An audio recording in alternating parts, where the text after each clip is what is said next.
his home in Plains, Georgia, alongside former First Lady Rosalind Carter. Of course, his beloved wife of 77 years. The entire ABC News team with me here this afternoon. We're going to guide you through these deeply moving images. I want to go to Steve Osunsami, who is in Georgia. He was the last to interview the Carters for us. Steve, that interview was so moving, and so are these images yet again today. Jimmy Carter making his final trip to Washington. David, you know, it has been an emotional few days for residents here in Georgia, for people who've come to pay their last respects to this former president. We know that tens of thousands of people braved the cold through the night. The visitation here was open all day and all night. People came with flowers, with jars of peanuts that they laid at the sign that's directly behind me, because he was, in addition to all of his other accomplishments, a former peanut farmer. I think we're seeing people celebrate, of course, the leader he was, but also the student of the world that Jimmy Carter was, along with his wife, and the love that they shared. When I talked with them in that final interview about 3 years ago, he told me that marrying his wife, Rosalind, was the best decision he ever made. And he talked about the love that they shared and how it powered him through the White House, through the challenges of their lives at home, through the years that they spent trying to heal the world. And also, he said, it would power him through the next world. I talked with his grandson a few days before he passed, and his grandson told me that he had been checking in with his grandfather and saying that the former president was telling him that he wanted to go and see Rose, that it was time. And it was, of course, shortly after then that he passed. David. Steve Osunsami in Georgia, and really with us every step of the way as we have been reporting on the final chapter of the former president, the 39th president of the United States, Jimmy Carter. For those of you just joining us now for our live coverage here on ABC, you can see the plane has touched down at Joint Base Andrews. It will now proceed to take Jimmy Carter on a procession through Washington, his final trip through the nation's capital. Quite a return for Jimmy Carter to Washington, Lindsay Davis, so many years after he was elected president back in 1976. You know, I think it's not lost on the viewers the symbolism of what we're seeing here, the snow-covered runway. It was, after all, a frigid reception that Jimmy Carter received in the nation's capital, at least from 1977 to 1981 during his time as the 39th president. But I was thinking about, in his book, Why Not the Best, where he gave a long list of who he was, not a complete list, he reminded the reader, but he said, I'm a Southerner and an American, I'm a farmer, an engineer, a father, a husband, a Christian, a politician, a former governor, a planner, businessman, nuclear physicist, a canoer, and among other things, a lover of Bob Dylan songs and Dylan Thomas's poetry. But I think among all of the many descriptors today, people are remembering him for his humility. Here's a guy who carried his own bags, even during his presidency, who refused to have "Hail to the Chief" play when he walked into a room, who sold the presidential yacht, thinking that it was unnecessary. After his presidency, when he would famously fly commercial flights on Delta Airlines, he would shake every hand of all of the passengers. And so I do think that we will no doubt talk a lot about this peanut farmer turned president, but many people remember him for being this champion of human rights around the world. No question about that, Lindsay. Relative unknown when he was swept into national office as the President of the United States, and he came to Washington as, at least in the beginning, meant to be sort of a refreshing change for the American people after years of Watergate and the Vietnam War, but he would soon be tested with some very real challenges of his own. Of course, the economy, what we saw play out in his later years in the presidency with Iran haunted him in those final days of the presidency. Certainly the final year wrapped up with the Iranian hostage crisis. He tried to address the American people, to relate to them in very common terms, particularly during the energy crisis, for example, and during those trying times with the economy and inflation, saying these are difficult times. I have to have a difficult conversation with you now. And over the course of those 4 years, the American people would judge him harshly. But part of the story of Jimmy Carter is how he redefined the post-presidency moving forward, and the extraordinary amount of respect the American people have for this former president now when they look at the totality of not just the presidency, but certainly what he did post-presidency. I want to bring in Deborah Roberts, who is also from Georgia. We know that part of this procession, long before it arrived in Washington, went to that small rural Georgia town called Plains, and you know it well because you were just 40 minutes or so down the highway in Perry, Georgia, where you grew up. And you remember this. You remember what your father made of this moment for this Southerner who became president. I absolutely do, David. And I have to tell you, I have to confess to a few tears today watching this, the president, the body being taken onto this plane and coming to Washington, because it takes me back to my father. My father would be about 100 now, too, just like Carter. And when I think about how he viewed this man and how the South viewed this man at the time, and it was very, very complicated. But my father saw something of himself in Carter, even though Carter was this white man who ascended to the presidency. But like my dad, he grew up in rural Georgia. Like my father, he had some difficulties when he was growing up. And of course, they were both steeped in the segregation of the South. Of course, Carter's life was a little bit different. But to see that man, as my father said, a good man from Georgia, make it to not only the governorship, but also the presidency, it was a source of pride for my father and so many other blacks who felt that they were seen by this president who was willing to acknowledge that the South had a lot of problems, and race was one of them. Not only acknowledge it, but when he became governor of Georgia, in his inauguration, he said to the people of Georgia, we need to move forward on civil rights, that era is over. Elizabeth Schulze is right there at the base watching this transpire. And what do you see from your vantage point, Elizabeth? David, the atmosphere here at Joint Base Andrews, somber, intimate, ahead of an arrival ceremony. As you can see, that plane typically known as Air Force One, now Special Air Mission 39 in honor of President Carter as the 39th President of the United States. As they prepare to unload his casket onto the hearse there, right there, a motorcade is lined up. Close friends and family here, a small ceremony, expecting music from the Air Force One band. But David, a moment truly to mark the beginning of what is expected to be pomp and circumstance as President Carter makes his final trip into Washington. They're calling it Special Air Mission 39. Elizabeth, thank you. They're Joint Base Andrews, formerly known as Andrews Air Force Base, for those of you who remember it the way we used to call it years ago, and certainly back when Jimmy Carter was president, beginning to disembark Air Force One here, this final trip back to Washington. And it'll be very moving. And you heard Elizabeth Mary Jordan talk about the pomp and circumstance for this former president. And Deborah Roberts and Lindsay Davis before, alluded to this, that he didn't necessarily embrace the trappings of the presidency. In fact, he was put off a bit by it. Even the flags at the front of the motorcade, he would say, we don't need those. I don't need the salute. A lot of that has returned. But on this day, and lying in state, and the power of this moment, this is something that Jimmy Carter appreciated. Oh my gosh, he was so proud that he was a son of the South that had become president. And he was he knew all the details that was coming down here. I think what he was most proud of was about 14 years after he left the White House, he wrote a book of poetry. And he was in Palm Beach County, Florida. And he called the head of the Carter Center and he said, oh my God, there are people around the block. They want to see me. They want to sign a book. They want to talk to me.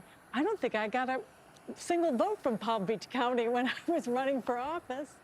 And I think today, he would be just so happy that people of every political party said, job well done. Thank you for caring about human rights, poverty, global health around the world. He was really proud of what he did after he left the White House. And Mary, you have said in our reporting here that he would have been somewhat incredulous that so many people would want to pay their respects at a life long-lived, well-lived, and in service to this country. He used the words a couple years ago, grateful. I'm grateful that people are happy that I chose public service until the very, very end. I'm grateful, he said. Mary Jordan, who is our contributor and also national correspondent for the Washington Post, covered Jimmy Carter for many years. We'll see the family here today gathered for this powerful moment, Mary. Yes, there's the three sons, and then there was a 15-year gap, and then along came Amy, who many people remember was only 9 when she went to the White House. So Jack is the oldest, and you know, the son of the man who died here is 77. That's the age of his oldest son. And then Amy will be there, and she's 57 now. So we'll see his 4 children, his 11 grandchildren, his 14 great-grandchildren, big Carter family, and a close family that spent a lot of time with him as he's been in hospice for almost 2 years. Part of what we'll see here today, Mary, is sort of a reenactment, if you will, of something that they made history with when he was elected back in '76 on Inauguration Day, actually getting out of the car on Pennsylvania Avenue. Few will remember that he was the first, he and Rosalind Carter, to get out to walk with Amy, who I believe was in 2nd grade at the time. Right, she was 9 years old, and those pictures, it was kind of a stunning thing. And you know, a lot of people have tried to imitate it, even though the Secret Service doesn't like it anymore for security reasons. But he wanted to be a man of the people. And he said, you know, don't play hail to the chief. Just wave to me and call me Jimmy. In fact, he was the only president who, when he took his oath of office on the Inauguration Day, he said Jimmy. He didn't say James, right? Bill Clinton didn't say Bill. He said William. But Jimmy said Jimmy. Let's listen here for a moment at Andrews Air Force Base, Andrews.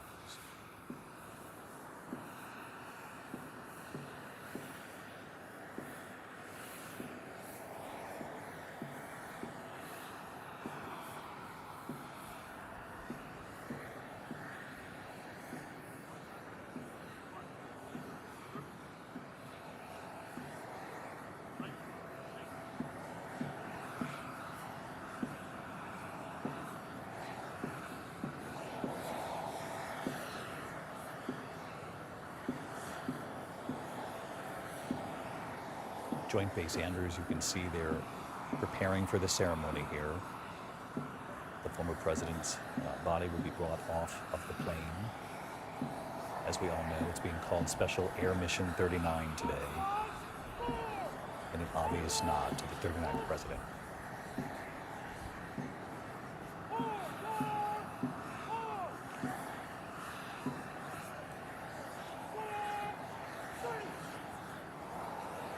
Special Honor Guard, obviously moving into position here.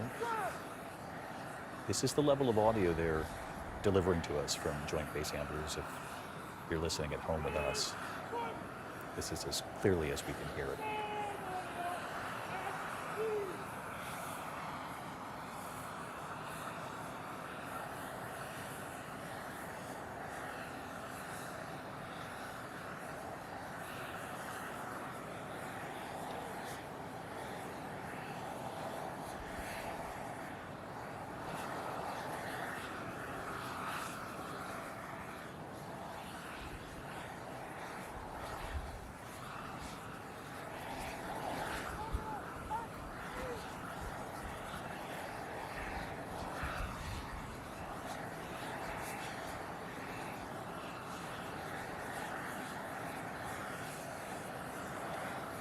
We're expecting at any moment here that the family will disembark from the aircraft.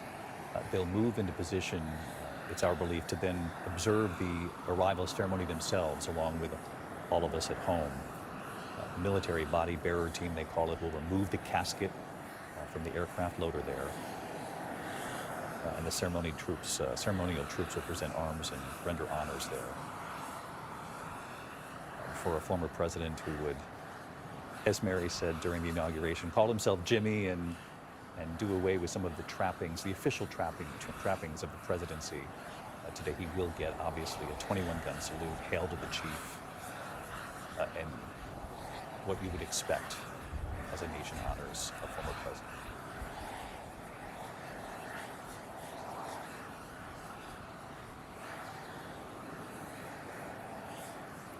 Martha Raddatz watching with us here today. And Martha, this was a former president very proud of his military service.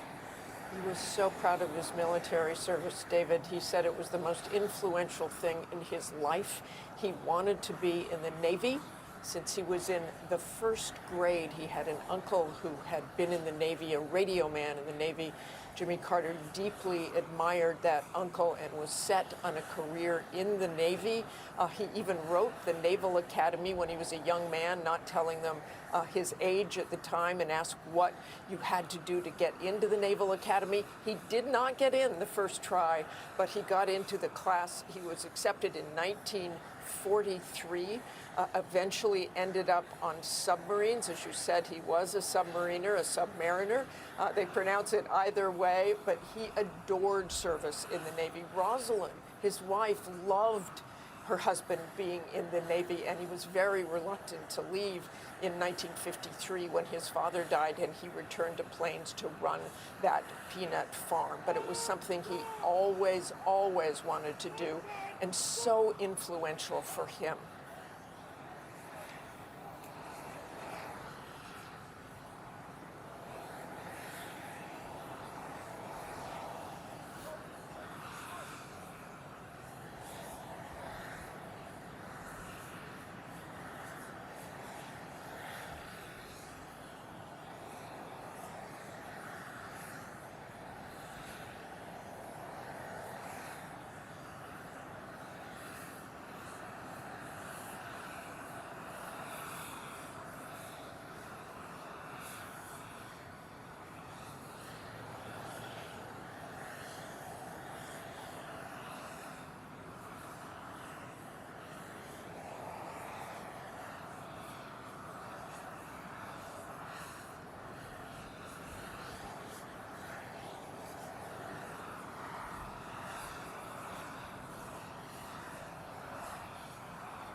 Mary, you can see the Carter family now joining.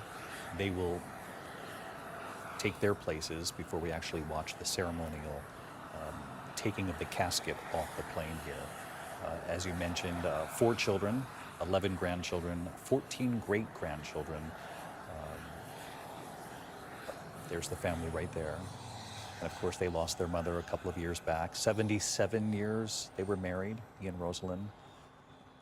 And they both said sort of the secret to their longevity was one another. It was very moving when Chip Carter, who's the second oldest, said yesterday, he said, you know, it was hard at times. We had to share our parents with the world. They were busy. You know, we didn't see them all the time. And that when he got sick, all of a sudden, we had all this time with them, and it was a blessing, as Chip Carter said. I was so grateful that he lived so long, that we had wonderful, wonderful times. He also told a great story about flunking a test, a Latin test, and he said his father was furious. So his father, Mr. Can Do, there's nothing I can't do, Jimmy Carter, read the textbook and then became his tutor. And then he retook the test and got an A. That's an extraordinary story. And of course, we remember Amy, who did grow up in the public eye at the White House. Her dad putting the treehouse on the south lawn of the White House that she would famously play in with friends and members of the family. She got away with roller skating in the East Room of the White House, which I think is pretty cool when you look back on it. And she got away with reading books at the dinner table. Remember, there were like some very fancy dinners, but the poor kid was 9. It was not the easiest thing to be 9, 10 growing up there. She went to public school, which many public school advocates and teachers really admired. Again, part of the Jimmy Carter, you know, common touch. You know, I'm not going to put them in a fancy private school. I want her to go to a public school. I believe her best friend was the child of a cook for one of the embassies in Washington, and the Carter family very proud of that too. I'm moved as we wait for this ceremony to begin, Deborah, by how many images here today we've been showing of Rosalind Carter, and Jimmy Carter would have wanted it that way. she also helped define sort of the changing role of the First Lady. She had an office in the West Wing. The first to do that, David, actually. And that was the thing about him. He was a trailblazer in so many ways. Came from humble beginnings, but he watched his mother blaze new trails. His mother even acknowledged racism in the family, but then she went on to make her mark. That's Lillian Carter you're talking Lillian about, right? Carter, Yeah. yes. His mother went on to help African-American women in the South. So he came from a family that would sort of step away from what was expected and blaze new trails, and that's kind of what we remember him for. I spoke with a former legislator today from Georgia, Larry Walker, who said it was almost like he had a new guard that he created in the Georgia legislature. He wanted to change things. He changed things in Georgia and certainly changed things a lot in Washington. Not always, he was not always embraced, but he certainly was all about change. Jimmy Carter's mother, Lillian, in her 60s, began a new chapter with the Peace Corps. I mean, this is a very interesting family when you look back to their roots in Georgia. They had enough money. They weren't wealthy by any stretch, but they were well off with the farm. But they were a family that would push the envelope, if you will, and push their community to be open to embracing everyone before much of the South was willing to do so. That's exactly right. All about morality, and that was very important to him, that moral fiber. Jimmy Carter was willing to sort of cut a new path. And, I was struck, you heard Mary telling the story about him reading the book. I was struck by a story that, he studied the Bible in Spanish and learned to speak fluent Spanish by reading the Spanish version of the Bible. This was a man, while he came across as a very simple man from the South, but who just had broad horizons and really sort of opened up his life and the life of those around him to, just see the world differently. He was a born-again Christian. He would read the Bible every night and often read the Bible in Spanish, as you say, Deborah, not only to read scripture, but also to test himself with the language. In talking about Lillian, before we move forward here, there's a great story as well about how when there were discussions in the family that Jimmy Carter first wanted to run for president, she said, "President of what?" She was a little shocked at first that her son wanted to be president. But once he decided, and once he and Rosalind and those closest to him decided that this is what they were going to do, they set out to methodically work the Democratic establishment at the time up against, remember, Teddy Kennedy at the time and others who would challenge him for that, and John Carl. Jimmy Carter was determined, though, to door knock, not just in Georgia at the start, but the whole Democratic establishment to earn his way. He had a sense that there was an opening for someone like him. He did. I mean, it was an audacious thing for this one-term governor of Georgia, a former peanut farmer, to think he could become president of the United States. He was not considered anything near a front-runner or even one of the top-tier candidates at first. What he did, David, is he really was the first to put the Iowa caucuses on the map. The Iowa caucuses were there, and he went and basically moved to Iowa. He spent his time meeting as many Democratic voters in Iowa as he could possibly meet, and he won a big victory in Iowa that paved the way for him to win that upset victory as the Democratic nominee. I got to tell you, watching this, watching him come in, on the plane in his Air Force One, we're watching him because he was a president of the United States. He was the 39th president. He was certainly by no means the most successful president. His presidency was a troubled, short 4 years. But we never had a president who would go on to live for 100 years. The oldest living ex-president, 4 years in the White House, more than 4 decades outside of the White House. And so much of what we will be talking about and remembering Jimmy Carter for is what he did after he left 1600 Pennsylvania Avenue. The incredible service that he gave to the country and to the world. When Bill Clinton gave him the Presidential Medal of Freedom, he said, "Jimmy and Rosalind Carter have done more good things for more people in more places than any other couple on the face of the earth." Certainly not the most successful president by any measure, but without question, the most impactful ex-president of the United States. Well said, John. Mary Bruce, our chief White House correspondent, and Mary, President Biden the first president to travel back to Plains, Georgia, and he did so with purpose. He believed it was the respect Jimmy Carter and Rosalind Carter deserved. He and the First Lady Jill Biden traveling to Georgia to honor, if you will, Jimmy Carter and his decades of service long beyond the presidency. And they had a decades-long relationship, David. And look, there are lots of people with lots of relationships in Washington, but this was a real friendship, not just a political relationship. Yes, Joe Biden was actually the first senator at the time to endorse Jimmy Carter's long-shot bid many, many years ago. And out of that, they formed this real deep friendship. And it wasn't just between, the two former presidents. It was between these couples, between Jill Biden, Joe Biden, and Rosalind and Jimmy Carter as well. And you heard from the president, in his remarks since his passing, noting that he wasn't just a president, a humanitarian, a statesman, but a dear, dear friend. And going beyond that to say that he knows that millions of others feel the same way because Jimmy Carter had that ability to really connect with people. So many of those connections, of course, formed in the way in which he truly redefined the post-presidency, but he was able to really relate to people on a human level because he was so no frills, no nonsense, that down-to-earth way about him. He was able to connect with so many,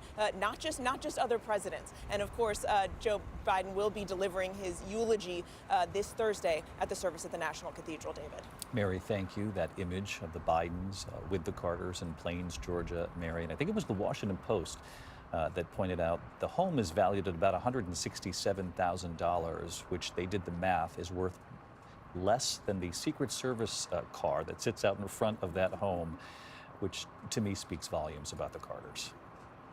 It's so true. I mean, when you're in their kitchen, it's a tiny little fridge, and he was famous for not wasting food. So he had a cooler for leftovers and Tupperwares. When he had a big family, and you can see out there all of this family, they'd come, and I mean, it was that kind of a small house, but it meant the world to him because he and Rosalind helped build it in 1961. And Steve Osunsami to go back to that home after the presidency and stay there all those years, and we know what presidents can make post-presidency with books and speaking, but they had a different purpose, and they chose to return to their humble roots in Plains. It's one of the things that so many people love about Jimmy Carter, that he never forgot where he came from, that he loved his wife always, that he lived what I call a stubborn frugality. Mary Jordan was talking about the Tupperware in their home.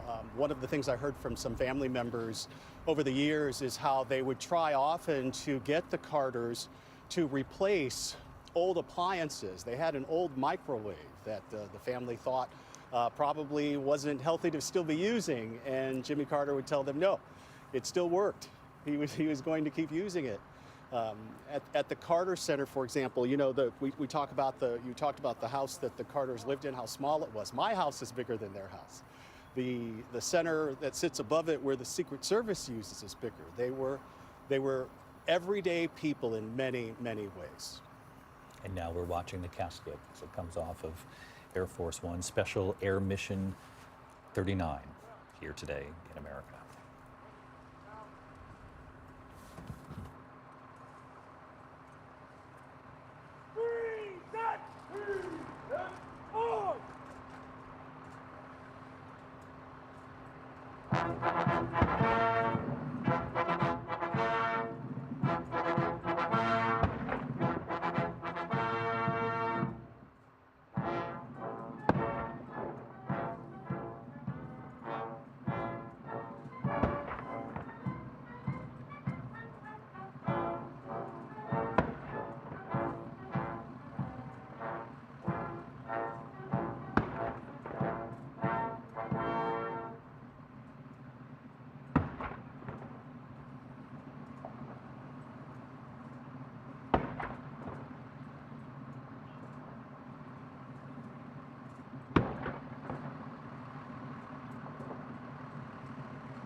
motorcade beginning to leave Joint Base Andrews there as it makes its final trip through Washington. We know the family has now gotten into the motorcade, getting ready to depart the flight line for the U.S. Navy Memorial, where they will head next. And Ann Compton, longtime ABC White House correspondent, and no question you're taking note of a very different arrival in Washington from the one Jimmy Carter had all those years ago.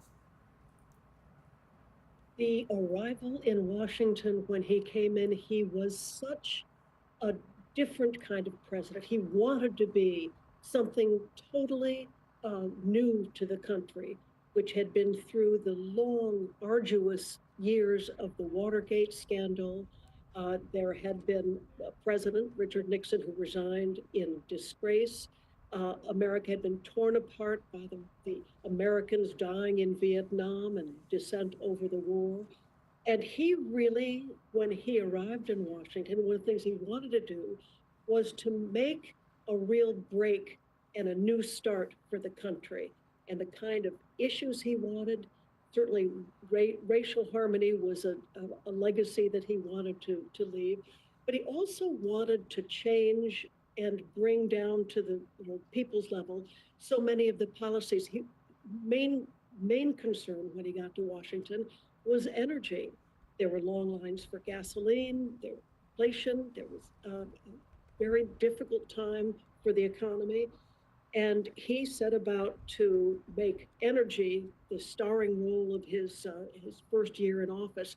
It took a lot of work. He wasn't completely successful, but he really did wanted his arrival in Washington to clear the decks and change the course, and get away from some of the pomp and circumstance, which in a case like this, with the flags on the fenders of a hearse now, bringing him back into Washington, is a symbol, a long-time planned symbol to honor not only his career, but what he wanted to achieve as the 39th president.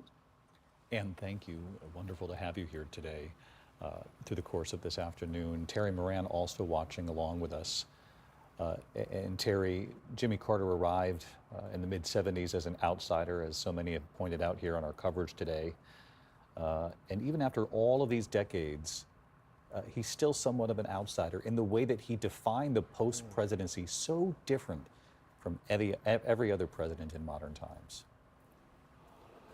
Yeah, that's a great point, David. He was the ultimate outsider. Nobody had ever heard of him when he started running, as John Carl was talking about, and he shook hands, and he seemed very, very different. And remember, he came after presidents who were Washington insiders, right? Gerald Ford had been minority leader of the House of Representatives. Richard Nixon had been around since the 1940s, and Lyndon Johnson was the Senate Majority Leader.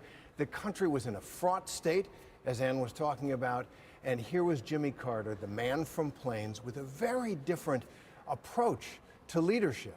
And I think in the person of Jimmy Carter, the American voters who elected him narrowly were finding in part those old American virtues that we've been talking about as perhaps a solution to the problems of the country, that deep faith that he had his whole life, his abiding love for his wife and commitment to his marriage, his frugality, his ordinariness, that walk down Pennsylvania Avenue.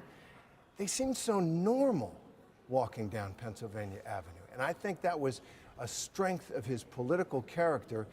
He struggled to succeed in the presidency because Washington was still a very insular place, and he couldn't find a way to work it to the satisfaction of the American people. But he left the presidency, as you said, and continued structuring his life around those values and those goals. And I think we say goodbye to him, the country does, in admiration for the 44 years since he left office. An extraordinary run post-presidency, dying at the age of 100, the oldest living president, losing Rosalind not long ago after 77 years of marriage. As we watch the motorcade there leave Joint Base Andrews this afternoon, we're also joined by presidential historian Mark Updegrove. And Mark, in going back through so much of what we put together, I was struck by a quote that actually the former president gave to you in talking about inevitable death. And it came after he was diagnosed with brain cancer. And he offered it to the public in such a matter-of-fact way, the news. And in fact, just days later, he showed up at Sunday school to teach his normal Sunday school class. And I just wanted to remind you, Mark, and you probably don't need reminding, but of the quote that he gave to you. He said, "I wasn't afraid or particularly sorrowful, except that I would see the people I love, wouldn't see the people I love anymore. But I didn't have any feeling of resentfulness or fear. And I was surprised by that," the former president told you. He would live for several more years. And the extraordinary thing, and I think this is just, again, one of the many lessons of Jimmy Carter that we can all sort of glean here, is that he was in hospice care for 2 years. He was put into hospice. We all wondered if the end was getting very close and he would survive 2 more years with his family, Mark. It's quite remarkable, and it's one more example of Jimmy Carter absolutely defying the odds, which he did when he was diagnosed with melanoma on the brain in 2015 and was given 2 weeks to live.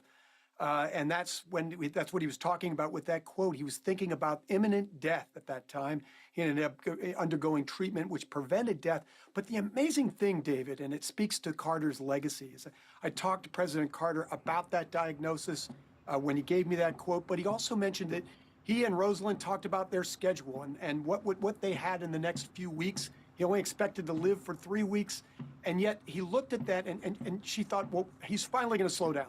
And we can take in the days ahead and accept what is coming before us. But he decided, upon looking at his schedule, that people are counting on us. And I'm going to continue to do the work that I hold dear. It's remarkable. He was going to work up until the very end because all of those projects meant so much to him. And of course, they mean so much to his legacy as well, David. Mark Updegrove with us here this afternoon as well. Martha, as I mentioned, the motorcade now headed for the U.S. Navy Memorial. 19 years old, did not reveal his true age in the very beginning. It took him a couple of tries to get in to the Navy, but once he did, he was so proud of his naval career. And his young wife, Rosalind, was also very proud. In fact, when it was time, Jimmy Carter believed, to move on from their service to the Navy, she was somewhat upset by that because she was so proud of the relationship they had forged with their naval peers. Exactly, David. And I think one of the reasons she wanted to leave is because of the people in the Navy. He loved the people in the Navy. He loved his life in the Navy.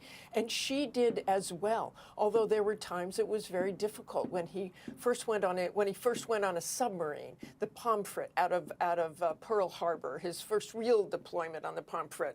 There was a terrible, terrible storm one night, and she was back in Plains, Georgia, which he said he was very grateful for later, because he was actually washed off the bridge of that submarine, and there were no communications. He managed to hold on to a gun behind the conning tower and save himself and get back on that submarine. But for days in Pearl Harbor, the spouses didn't know if their husbands had survived. Rosalind Carter had no idea they'd even lost comms because she wasn't in Pearl Harbor. Obviously, that ship was okay, that submarine was okay, but she still loved that life. I think Jimmy Carter said that's one of the few big arguments they had when he wanted to leave Navy service and return home after the death of his father. And as we watch that car and that procession heading for Washington, D.C., heading for that Navy Memorial, it was Jimmy Carter who authorized the construction of that site, the plaza there, and the visitor center there at the Navy Memorial.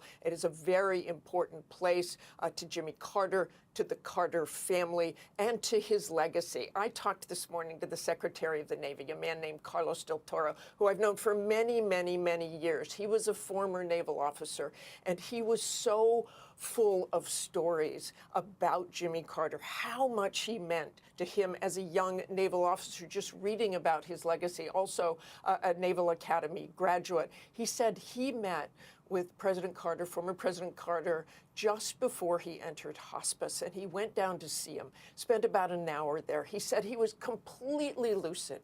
He was very frail. He said he was covered by a blanket, but the Secretary of the Navy sat there, held his hand, and President Carter gave him his opinions about Ukraine, gave him his opinions about Russia, gave him his opinions about China, and the Secretary of the Navy was able to tell President Carter that the Naval Academy would soon be naming a building, changing the name of a building to honor President Carter. It had been an electrical engineering building. It had been changed to a humanitarian building. And he said when he told President Carter, he said, look, I know a submarine has been named for you, but that's not going to be around forever.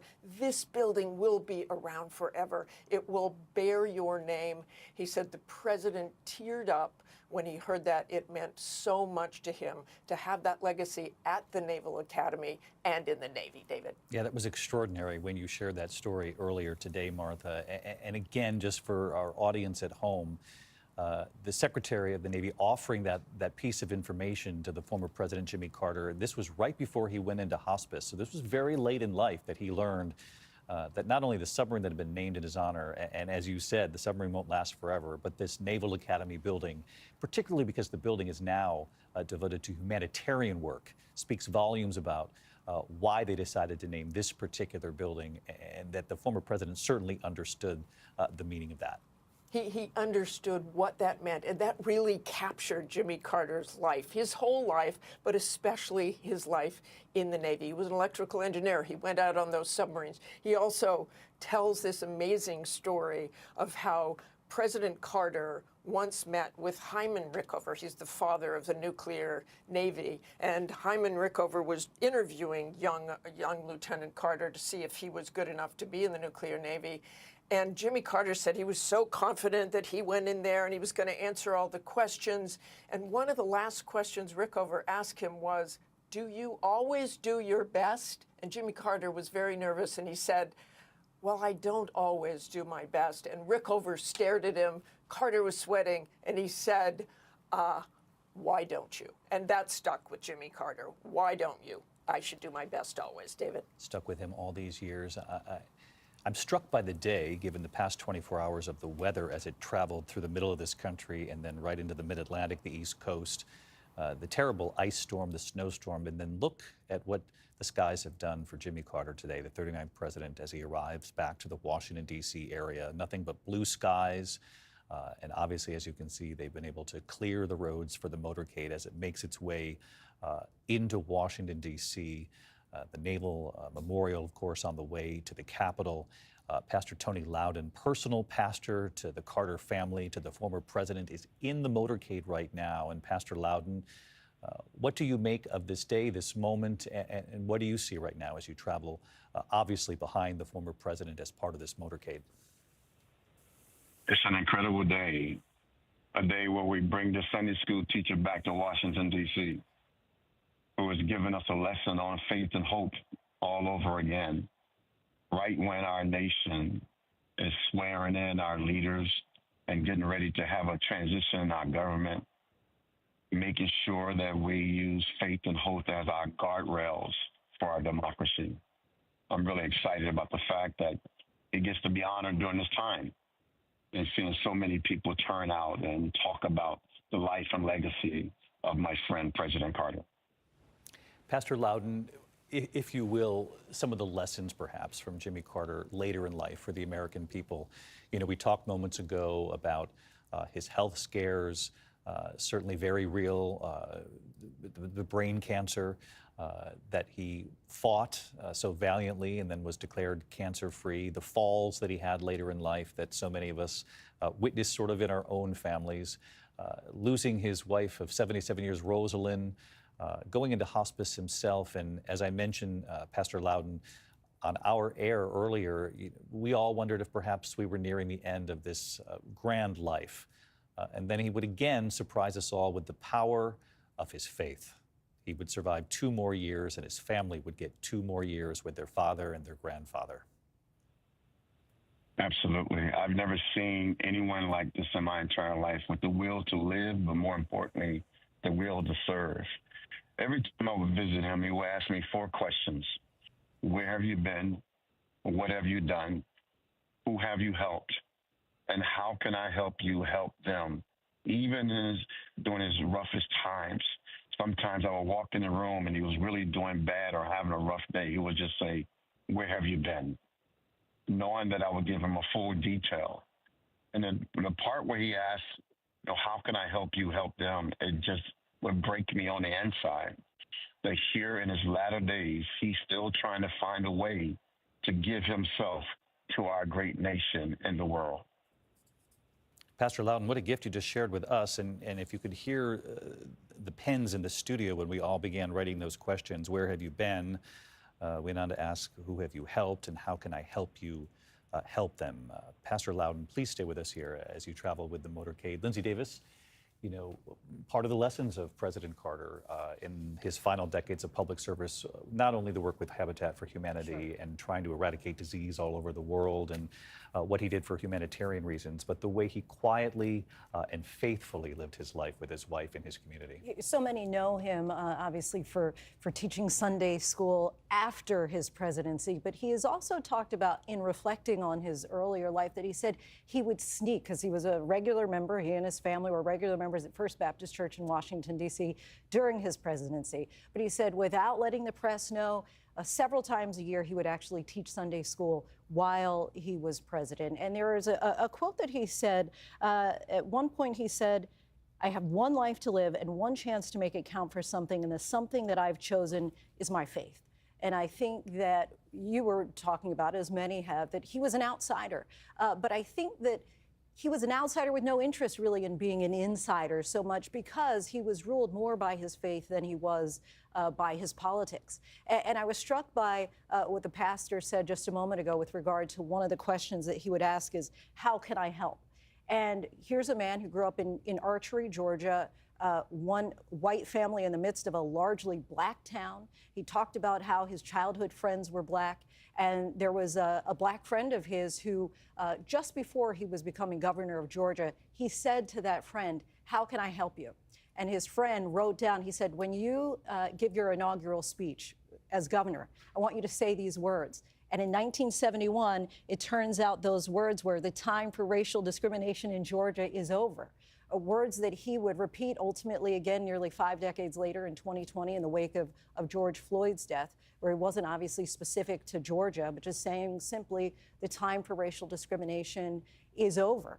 And at the time, it was a shock, really, to many of the people who had supported him in Georgia, because he had remained silent on civil rights by design. It was really a strategy, because he had lost the governorship, the race for governor in Georgia right before that. But what an ally he became and continued to be until his dying day. And in fact, Lindsay, as you know, he had a record once he won the presidency of appointing more women and people of color than any of his predecessors arriving at the White House before him. And I wonder, Pastor Loudon, if you could weigh in on that too, about the combination of faith and what the former president did to make sure that people of color, that women had a seat at the table, and that all members of our community felt heard and felt seen in a way where he really made strides in the presidency, particularly given the records of those who had come before him. Oh, absolutely. He did so much for African Americans in this nation. You know, I'm also reminded that I'm a son of a slave descendant who ended up being his pastor. Today, as we were leaving Georgia, there was a white sailor seaman who was holding the flag, and the winds was blowing, and the flag was fully extended, and he was doing everything he can to put our nation on display and show that we had strength. And then when we got to D.C., there was an African-American seaman holding that exact same flag, fighting against the winds to make sure that our nation has a solid foundation representing the celebration of life of President Carter. I thought it was so fitting to see one white seaman and one black seaman holding these flags, fighting the winds at a fully extended flag to make sure that our nation honored this great leader. Rachel Clark, a black woman who helped raise the children, a sharecropper, lived on the farm where Jimmy Carter was raised. She would teach him about Christ and how to treat a family and love your family. Bishop William Decker Bonner, a black AME pastor who would teach President Carter about Jesus Christ. I'll never forget one Saturday he took me and myself and Secret Service out to Archery, Georgia, to an unmarked grave site. And there he pointed to the headstone of Bishop William Decker Bonner and told me what an impact this man had on his life. And then he looked over to the right and he showed me a tombstone that had a soldier who had died and fought in World War I, and his son fought in World War II. And he was giving me a lesson from the wheelchair on all the impacts that African Americans have had in this great nation. I'm so excited that God has brought him home to a place where we can say that there's no segregation in heaven, where he'll meet William Decker Bonner, Rachel Clark, and others that he has fought for in this nation to put Christ on display so that he can fight against discrimination in this nation. Pastor I Loudon, just want to thank everyone out there. Yeah, we're looking at images of you with the Carters right now as you thank the American people who are watching. And I'll let you finish that sentiment, and I'll only tack on a bit of a question to it, though, if I could, Pastor, which is, as you know, we are in very divided times in this country, and there's no sort of one moment that will solve that, but perhaps moments like the one that we're witnessing here today, and just being reminded of what the former president stood for, particularly in the post-presidency. And I've been moved by the news reports, the articles that I've read about this sort of long road home back through Washington before he goes back home again. The kinds of people who've lined the route, Democrats and Republicans. Republicans who say, you know, I wouldn't vote for a Democrat, but I do like what he stood for in the end. And the way that he was even more so after the presidency able to bring Americans together. There can be a lot learned from that, Pastor. As I've traveled around the country fighting for criminal justice reform, I've had Republicans come up to me and whisper, how's the president doing? I've had independents come up to me and say, how's the president doing? Driving through Southwest Georgia, getting to the place where we are celebrating his life, there was folks in rural communities that we know were red communities lined the streets with their flags and saluting the casket as it went by. You know, we have to get to the point in our nation where we understand that rural, inner city communities, whether it's high income or low income, we all want to believe, as President Carter put in his speech in 1979, a crisis in confidence, that we have confidence in our nation, that no matter how many times we have elections, that we'll come together for the greater good.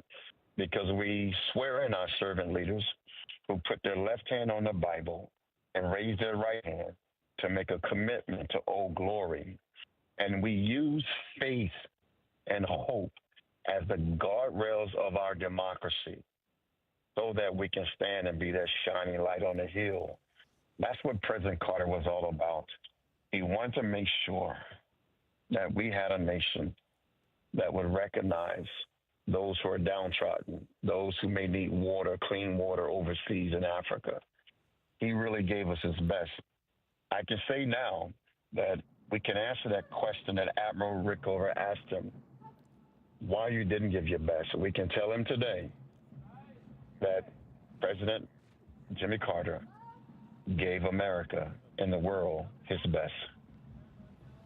Very moving. Pastor Tony Loudon, who is traveling with the Motorcade right now as you're watching it live on the left-hand side of your screen there. This is ABC News Live coverage as a country celebrates a former president, the 39th president of the United States, Jimmy Carter, making his final trip into Washington, D.C. He will stop at the U.S. Navy Memorial. And as we've talked about here this afternoon, the former president was extraordinarily proud of his early days in the U.S. Navy, his time spent there studying nuclear energy as well before deciding to move back home to Plains, Georgia, to work with the family farm, the peanut farm, and then dive into politics. And as I mentioned earlier in our coverage, first state senator, then he tried for governor, did not win the first time, eventually was successful. And when he eventually had obviously shared the news with Rosalind, had worked so closely with Rosalind Carter all of those years. When they broke the news to the rest of the family, Lillian, his mother, his outspoken mother, said, "President of what you want to be?" And he was off. He began his campaign for the presidency in a time in America when the people of this country were hungry for change, and we've seen that so many times in modern politics, different eras in this country. That particular era, obviously, following the Vietnam War, following Watergate. And Jimmy Carter sensed that there might be room for a Democrat from the South, for an outsider, for somebody who was not going to show up and deliver politics as usual. And how many times have we heard that? But for what it's worth, he was not comfortable with the glad-handing nature sort of Washington, and some say that probably hurt him politically as he tried to pass so many policies and proposals that he had. Some said that he bit off more than he could chew, and then certainly he was handed crises that he had to address. The Iran hostage crisis, the final year of his presidency, the energy crisis, inflation, which he was elected on to try to fix the economy, and then was saddled with a very difficult economy during his 4 years as well. Ronald Reagan winning in 1980, both on the economy, obviously, as a major issue, and bringing the Americans home, which, as you know, Jimmy Carter learned of in the final hours of his presidency. And it wasn't until actually after the inauguration that those Americans actually came home. And Martha Raddatz, you've traveled to Iran, so have I. So you've been there so often. You've visited what was once the U.S. Embassy. And those final days of the presidency would go on to haunt Jimmy Carter for many, many years. He spoke in many of his writings about looking at himself in the mirror in those final hours of the presidency, wondering, have I really aged this much, or am I simply exhausted, given I have not slept? That he was determined to get those hostages freed in the end. He certainly was, David. And during those years, those 444 days that the 53 American hostages were held, you could see it on Jimmy Carter's face. You could see the pain. You could see how much attention he was paying to that. And then, of course, the tragic loss of life of 8 service members who were trying to rescue those hostages, that failed rescue attempt. When you go to that embassy today, which they call the den of spies, and walk through that embassy, it's left exactly as it was when the hostages were finally freed. And you can just feel that history. You can feel Jimmy Carter's history, the pain of that. For many, many years, they had the rotor of Desert One, of the helicopter that crashed into a transport plane on top of that embassy as a symbol of loss. During the nuclear agreement period, the joint nuclear agreement period, they took it down. The Iranians took it down and they put it in the back. And I could see it in the back. And I thought that was so symbolic as well. But that was something that pained Jimmy Carter till the end. I assume he thought about it a lot. Still, what could I have done differently? What did I do wrong? He obviously went on. He had his faith, as you've talked so eloquently about in the last hour or so. But that was something that stayed with Jimmy Carter. He didn't think about it in political terms. He didn't think, oh, darn, I lost because of that. He thought of that in human terms. And there you see, of course, those horses and that caisson waiting to transfer Jimmy Carter's remains into that caisson, which will be an incredibly moving point. And that, again, as you said, David, is at that Navy memorial that he authorized to be built because the Navy meant so much to him. He did. He chose the United States Navy Memorial as the site of transfer when planning his funeral procession through Washington. Martha Raddatz, thank you for being here this afternoon, and we'll come back to you again shortly. You're looking at the Motorcade as it travels into Washington, and preparations at the U.S. Navy Memorial for that transfer, that deeply moving moment. Mark Updegrove, a presidential historian, just to sort of finish the point on Iran, because so many Americans of a certain age will remember when, our network news anchors would each night begin their newscasts with the count. How many days have the hostages been held in Iran? You're absolutely right, David. Day 21, day 59, day 352. It went on and on and on and had a drip effect on the Carter administration. But it also bears mentioning that while it really crippled the Carter presidency, Carter was determined to see to the release of those 52 hostages, and he did. The last 3 days of his presidency, he was holed up in the Oval Office. He got no sleep. Occasionally, he would nap for an hour or two on the couch in the Oval Office, but he was there to ensure their release, and indeed they were released on the last day of his presidency. A last thumb in his eye. The Iranians released the hostages. They left Iranian airspace just after Ronald Reagan took the presidency. But Jimmy Carter, on what may have been the most humiliating day of his life, relinquishing the presidency to Ronald Reagan after failing to be reelected, talked about that as the happiest day of his life because those 52 Americans were released, David. Isn't that extraordinary, Mary Jordan? It's just a moment in history, certainly, that we all do remember. But to know that deeply personal moment, he was giving up the presidency, but as Mark points out, it was his most sort of fulfilled moment of the presidency, too, is that he was able to get those Americans freed in the very, very end. And I've read, in going back, that he had reached out to the president-elect Ronald Reagan, who did not take the call that morning to inform him that I've learned that the hostages will be released. And of course, we know the timing of it. It didn't officially happen until the new president was sworn in. But to think he was giving up the presidency, he had been defeated by Ronald Reagan, who ran a very smart and difficult campaign to compete with, given the economy and what was playing out in Iran. And in fact, he talked about making America great again back in leading up to the 1980 election. But to think that personally, in those very quiet moments in the final hours of the presidency for Jimmy Carter, Mary, he was simply grateful that the hostages would come home. When he was 94, I talked at length about this with him, and he said, you know, I think in hindsight, I was too consumed. I was paralyzed. All I could think of were each of those hostages, each of their families. It was hard to sleep. And, you know, I don't think I could have done anything differently, but, you know, it was very interesting as he grew older. And, you know, many books have been written about what he had done.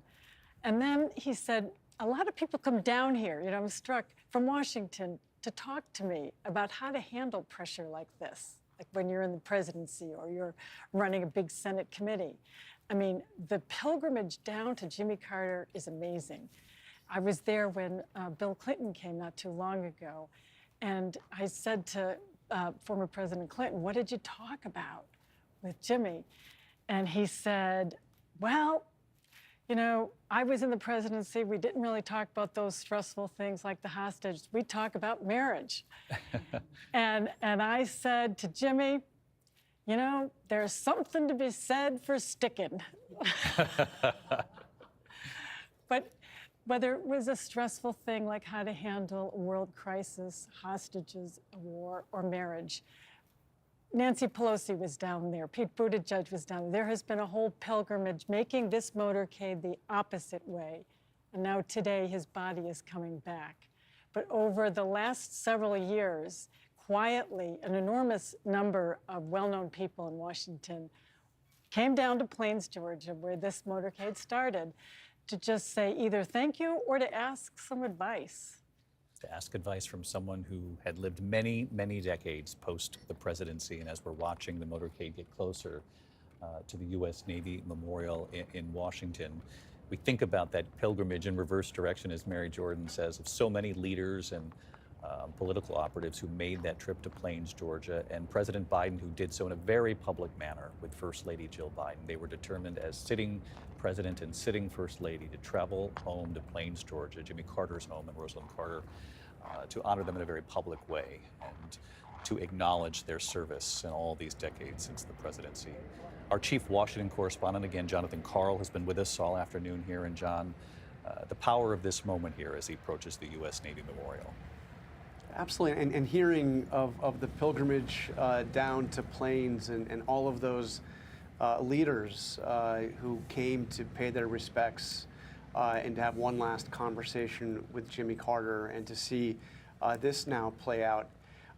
He was the ultimate outsider, and frankly, David, he remained the ultimate outsider for many years after he left the presidency. In fact, you mentioned Joe Biden, the president and First Lady Jill Biden going down to visit him in planes. That was actually the first time a sitting president had gone down to see Jimmy Carter in all those years. He didn't have particularly close relationships with any of his successors until Joe Biden. He had a very close relationship with his predecessor, interestingly, Gerald Ford, but he was not part of the former president's club. He went in an entirely different direction, which was fitting with how he came to Washington in the first place. You know, there's a great quote from Jimmy Carter where, you know, during the campaign, he said, "I've been accused of being an outsider. I plead guilty. Unfortunately, the vast majority of Americans are outsiders as well, and they have not been served by the, you know, shifting group of insiders that take over from, you know, one party or another takes over." He was a breath of fresh air from the outside, somebody with really no Washington experience, somebody who his big first promise was a very simple one: "I will never lie to you. I will never lie to you." John Carl with us here as well. Proud of being an outsider, Jimmy Carter was, and the American people do like an outsider. They then expect you to operate like an insider and fix things the moment you get there, which is the real challenge facing so many of the leaders of our time. Martha Raddatz, every president gets to decide whether to have a procession like this one, and Jimmy Carter, in rare form, in this moment, said, "This is what I would like."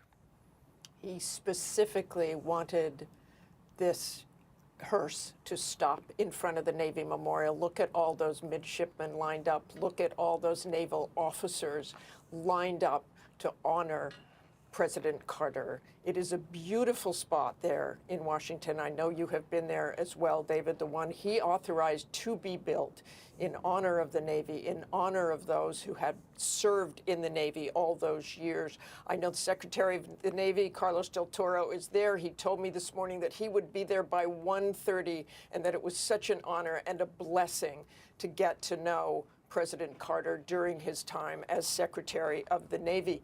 He also told me that on his 100th birthday, on Jimmy Carter's 100th birthday, the Secretary of the Navy thought, "What do you do for Jimmy Carter?" And he had an F-18 flyover for President Carter. President Carter stood there with his children, his grandchildren, and watched those grand airplanes fly above him, and to remember his own Navy service. He actually learned how to fly a plane while in the Navy with supervision, they say, but his life was spent on ships and in submarines during his time in the Navy, David. Martha, thank you. And let's listen here in Washington.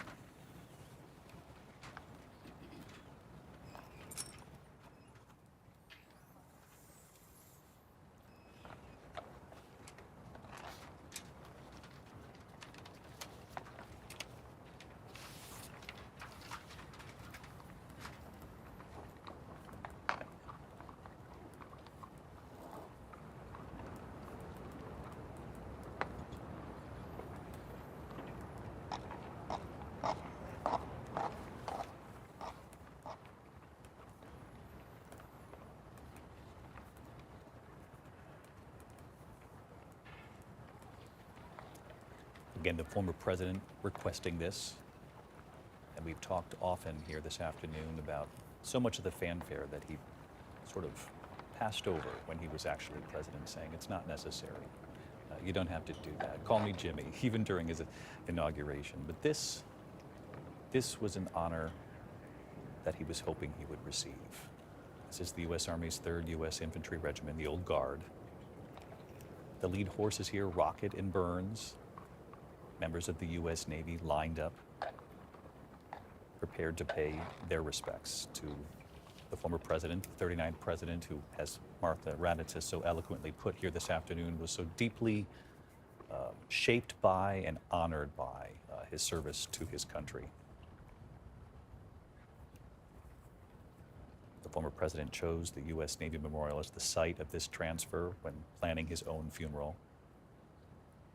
Martha mentioned this, but he authorized the building, the United States Navy Memorial Plaza, the Visitor Center. That's, of course, on Pennsylvania Avenue for anyone who's made the trip to Washington, D.C. Quite remarkable that the eyes are of the nation fixed on Pennsylvania Avenue. They will be again in just a few days' time for the transfer of power. And these are one of those moments meant to bring the country together, whether you're a Democrat, Republican, Independent, and sort of a reminder of the respect we have for presidency, our institutions. It comes just hours after the certification of the next president of the United States. You can see the flags there at half staff, as they are across the nation, to honor the 39th president, 100 years old. And as Steve Osunsami reported earlier here in talking with the former president's grandson, that in recent days, while still in hospice, he started to indicate to his close loved ones that it was time to go see Rosalind.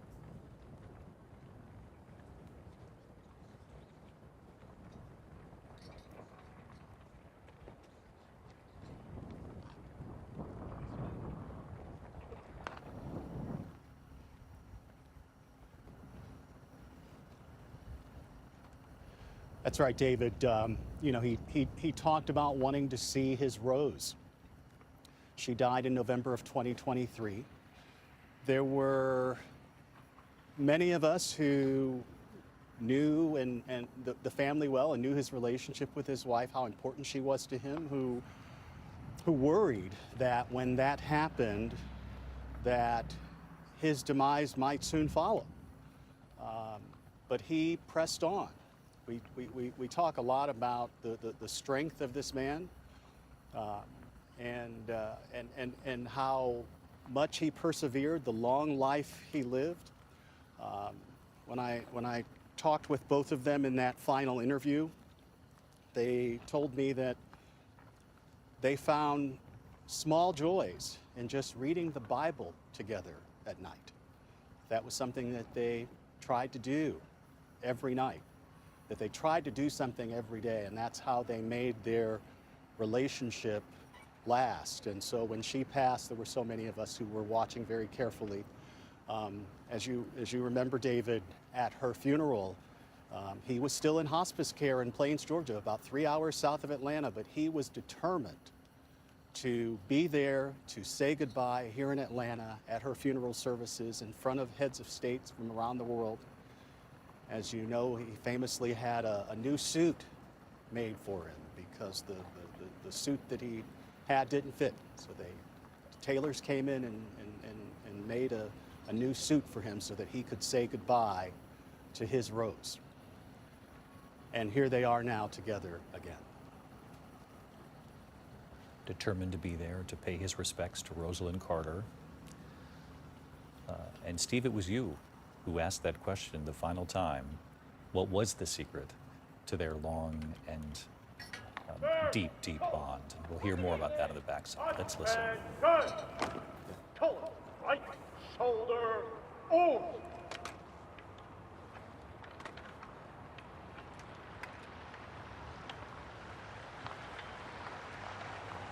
Guard, ready, cut.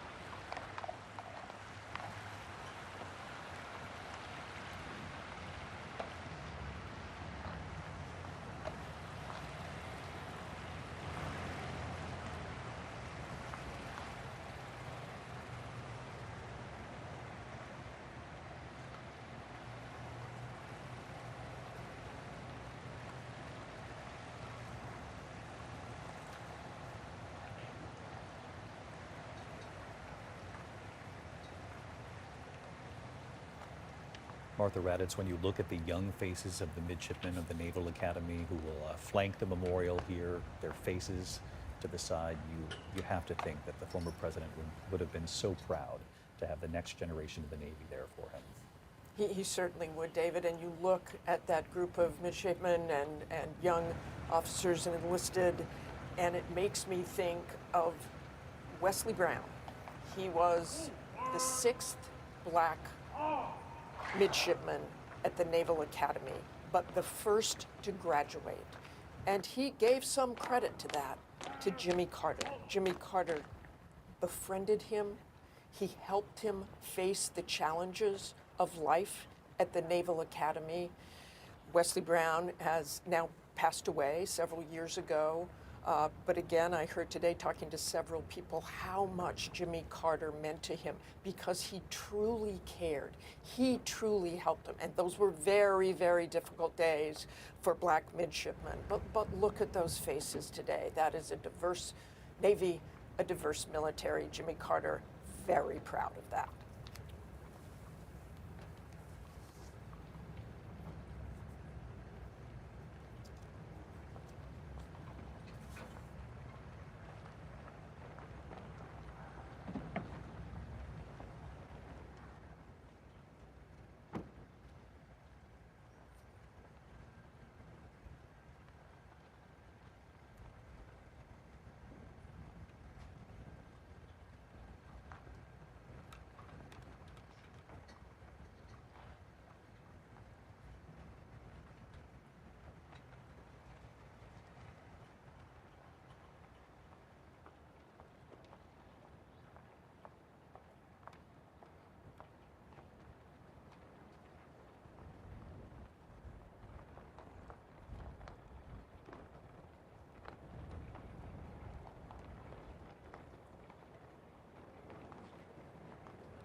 A very cold and raw and yet sunny day in the nation's capital.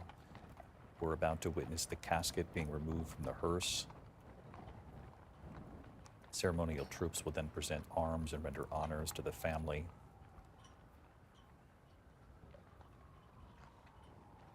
And then the former president will be brought to the Capitol. Much of this, in addition to the honors by the U.S. Navy, which so deeply moved the former president as he was planning the funeral that they would be willing to do this for him, given his early years in the Navy. But the rest of this procession from here on out is meant to sort of remind the country, if you will, of what they did as the family, as a family arriving in Washington, getting out of the car on Pennsylvania Avenue and waving to those who had lined the route, which at the time had not been done before.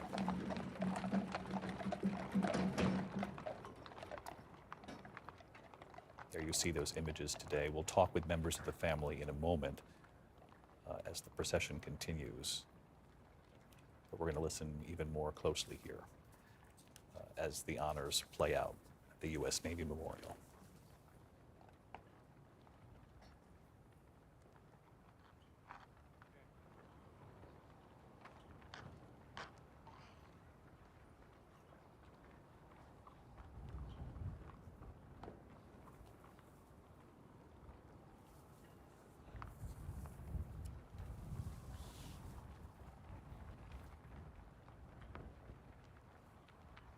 You can see the hearse arriving with the former president, Jimmy Carter. The U.S. Navy band has assembled. Family members will also disembark and will gather to watch their father and grandfather be honored before the nation today. His grandchildren and great-grandchildren. This was a building that Jimmy Carter helped commission, as you know, to honor the U.S. Navy. And as so many of our contributors have pointed out here this afternoon, that Jimmy Carter, when he was president, often did not require them to perform well to the chief. But this was an honor that he did ask for, and one that he earned given his service to the country, certainly. He and the First Lady, Rosalind Carter, spoke often about how proud they were of those early years in the U.S. Navy. And as Martha pointed out earlier, it wasn't easy for Rosalind Carter either, as they began their family as well.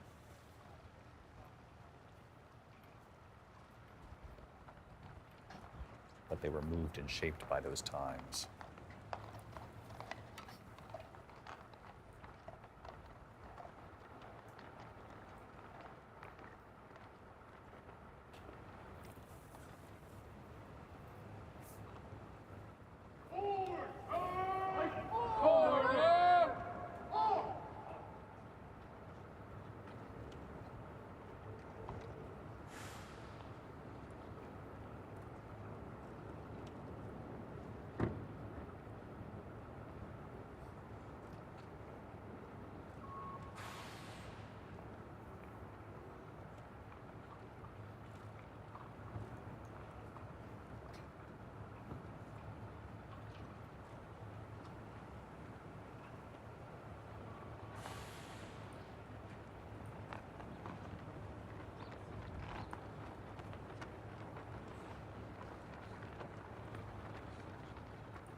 Mary, we're looking at members of the Carter family. His oldest son, Jack, there arriving with other members of the family. You can see the children and the grandchildren there. Yes, he has 3 sons in their 70s, and Amy, who's in her 50s, and then, of course, all of the younger grandchildren. You know, Jimmy Carter survived one of his grandchildren. One of them died before he did, grandchildren, and then he has great-grandchildren there. It's a big day for them because they have seen, you know, their father, Chip Carter, was saying in his remarks in Atlanta, the press didn't always like him, and they're gratified. There's one of his sons who's a little stooped over there. They were businessmen. Most of them work at the Carter Center. They've been involved in environmental work. And of course, part of the whole Rosalind and Jimmy Carter legacy. Jimmy Carter also, many years ago, had outlived his own siblings, and they died of pancreatic cancer, a number of them. Isn't that stunning? It is. He had 3 siblings, and all 3 died young of pancreatic cancer. He said that he thought it was because he didn't smoke. He said that they all smoked, and one of the reasons that overseas in Africa, that he really was working on that in Africa and in other countries, was to try to stop tobacco use because of what he saw in his own family. That was his belief. That was his belief, and who knows what it was, but Sure. that was one of the drivers. You know, he really believed in physical fitness and treating your body well. He swam until a few years ago. He had to be lifted into the pool by the Secret Service, but he was determined to keep up, as he said. And he did, until 100 years old.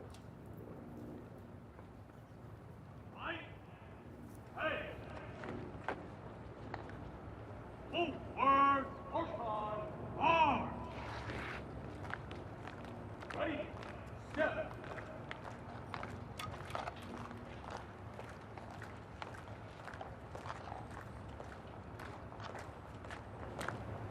Marked on. There's hope.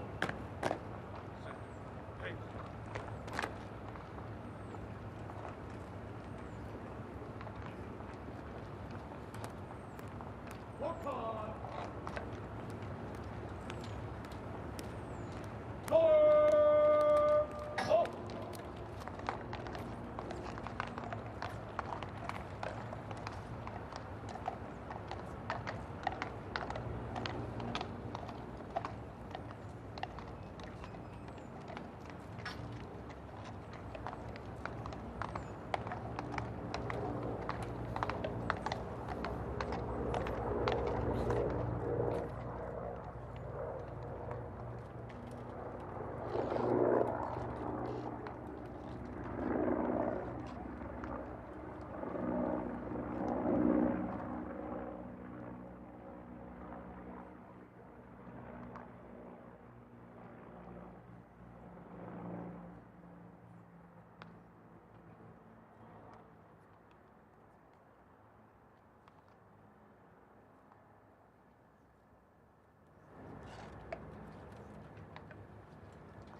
Step.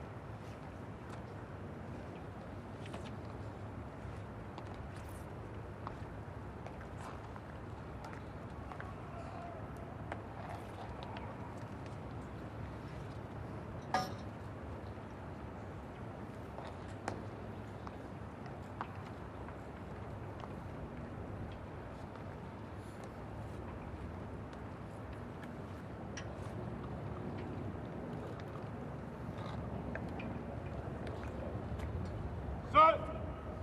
Ready. Pace. Lock on. Up about. March.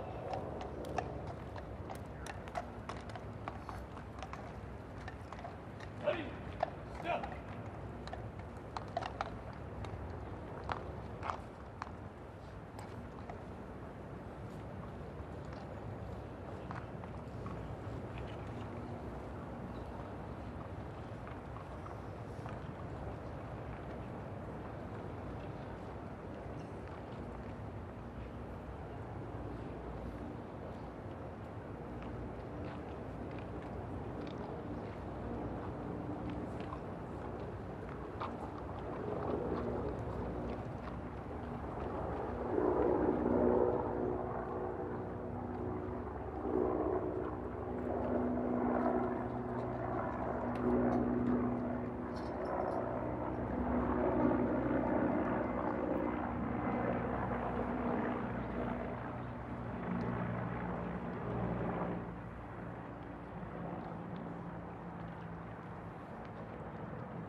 Of course, the dignity of this moment for the Carter family. You just saw Amy Carter there, of course, his lone daughter.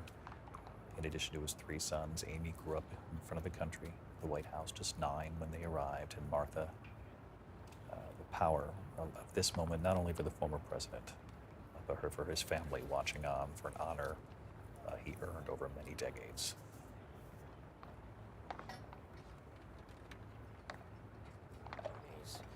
Some of them excruciatingly painful, but they are all beautiful. And this is especially beautiful. The dignity, the power, the honor, these ceremonies are meant to unify our country, to share grief, pride, and patriotism, David. Martha, thank you. And Mary, to see the family there, and we know Amy Carter has really not been part of sort of the public eye. She had a taste of that early in her life and has been content not to have that for the rest of her life. She went to art school and taught art for a while, and she recently talked about a highlight of her life was writing a book with her father. They wrote a children's book, and she said it was a wonderful thing. And then she moved to Atlanta, and she was making that 3-hour drive back and forth for the last few years. They were very close. So many members of the Carter family saying these final years were like gifts, extra time with their father, who was being honored in front of the U.S. Navy Memorial now, after having lived to 100 years old.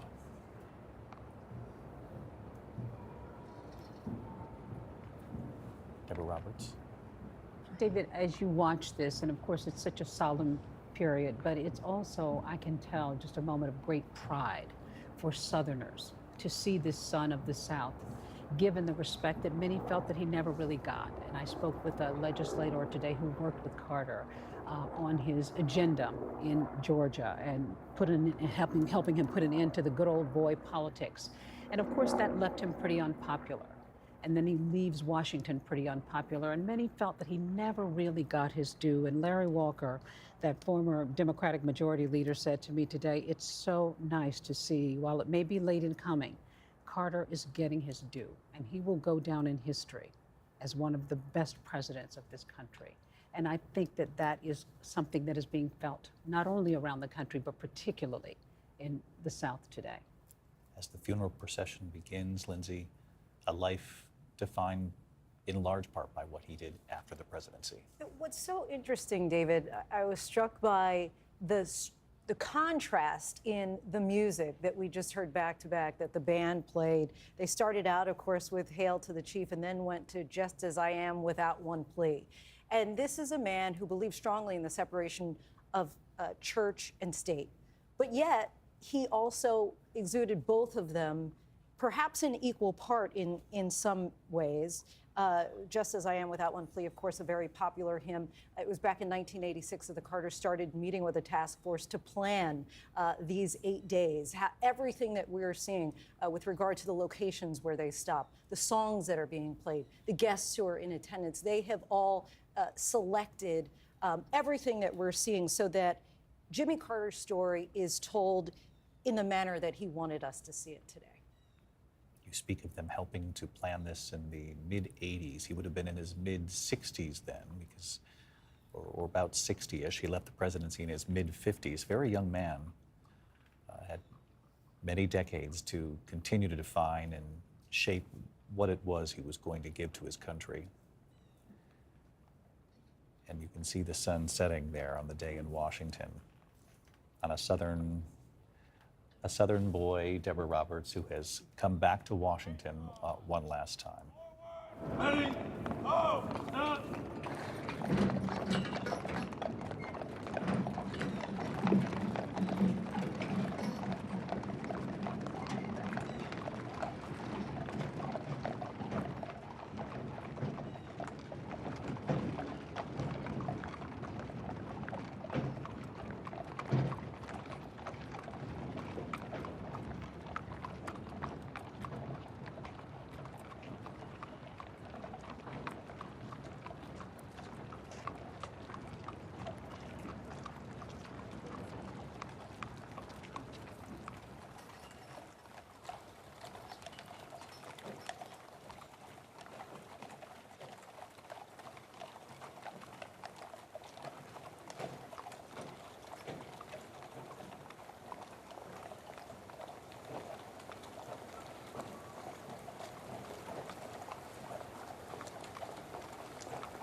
As the funeral procession begins now, I want to bring in a member of the Carter family who we're lucky enough to have with us here this afternoon. Kim Fuller is Jimmy Carter's niece.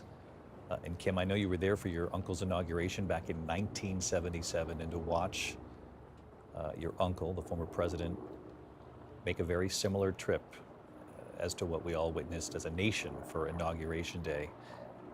A very powerful return, I'm sure, for you, and one that is so deserved.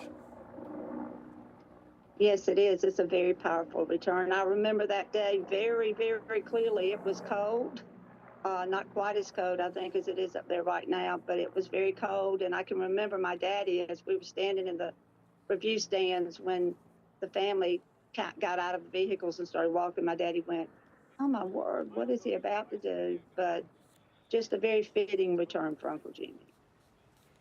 That was a lasting image, your uncle, and your aunt, Rosalind Carter, gave to the country by getting out and waving to the American people who had lined the route. And what do you think the other main lesson from your uncle would be for the American people? Because as we've been talking about here this afternoon, and Kim, as you well know, you know it better than we do, that your uncle defined his service to country, not just with the presidency, and perhaps even more so with the decades of service to this country after the presidency. What would you like the lasting lesson to be of your uncle's life? I think the lasting lesson I would like for people to see is the fact that Uncle Jimmy was someone who, what you saw was who he was. He was not afraid to show his love for country. He was not afraid to show his love for his Lord. His faith was very strong. And I know that's what's carried him to 100 is that particular faith. And I would love for the world to know him as a simple man from South Georgia who sometimes did things and said things people didn't like, but he did it anyway because that's what he believed in.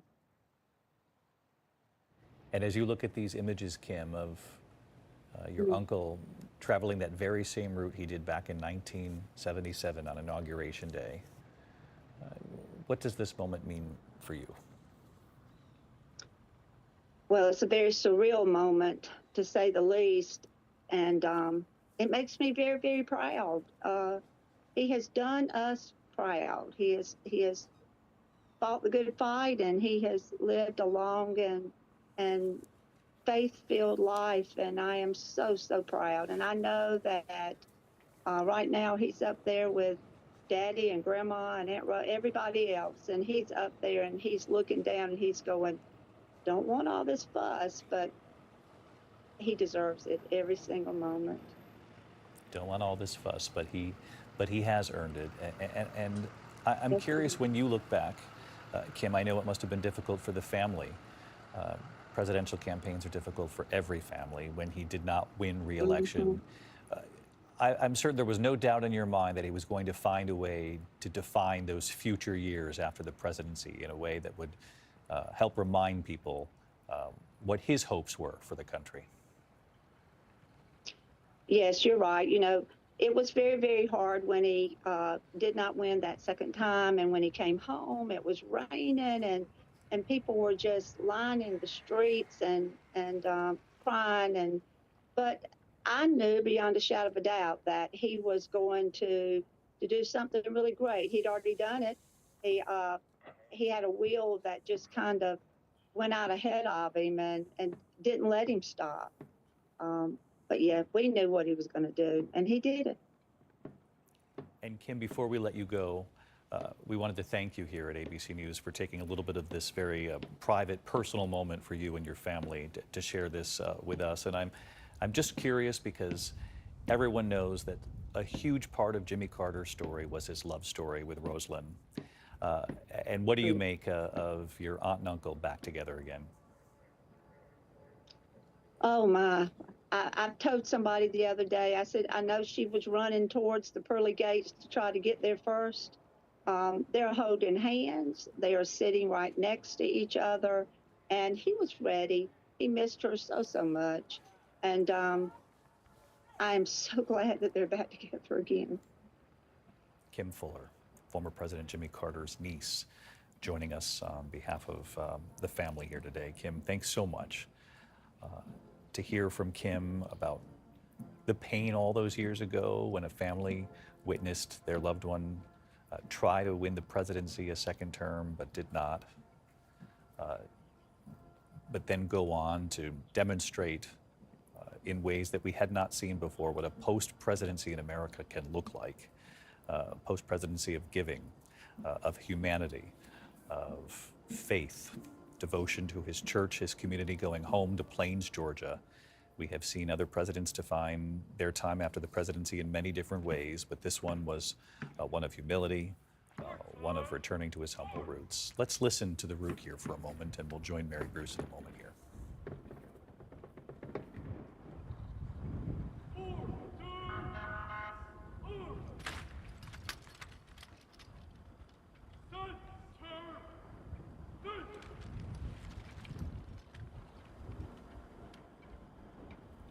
Mary Bruce, I know people supporting, remembering, reflecting on Jimmy Carter have begun to gather at the Capitol.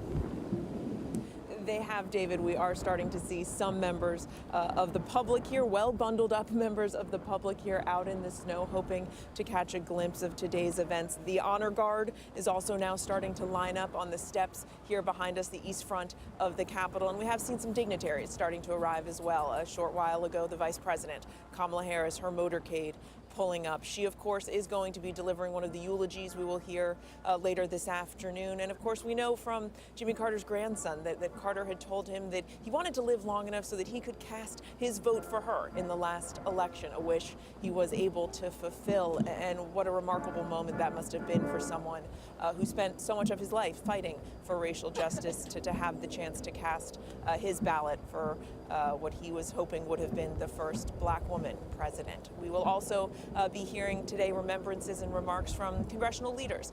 Republican leader John Thune of the Senate, House Speaker Mike Johnson will also be speaking. And we have been talking about what an outsider Jimmy Carter was, and that extended as well to his relationship with Congress. They were not necessarily a natural fit, Jimmy Carter and Congress. He had run as an outsider, as we have said. He ran against the Democratic establishment, and he meant that. Even though, of course, he had a majority support in Congress, he didn't like, backroom deals. He didn't want to schmooze or go out of his way to curry favor. He wasn't interested in the whining and dining of lawmakers that is part of the Washington game. He wasn't going to play that game, and it meant that there were moments of conflict with members of his own party here in Washington. He did, of course, have some big legislative achievements. Of course, his energy policy, in many ways, he was ahead of his time. He did also, of course, create the Departments of Energy and Education. And David, we will hear shortly as the casket arrives here and makes its way up to the Capitol Rotunda. We will also see some of the living survivors of his administration, including the Secretaries of Treasury, Labor, Health, and Education, those who worked so closely with Jimmy Carter, David.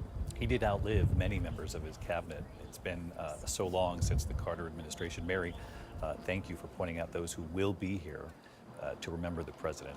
We should mention to those of you at home, because I've asked our control room, how much can we actually hear from the root? I'm just going to let this play for you at home. The nat sound, as we call it, the natural sound of the United States Army Band. We're not getting a very loud sort of feed of volume, if you will, but I wanted you to hear it for yourself here for a moment.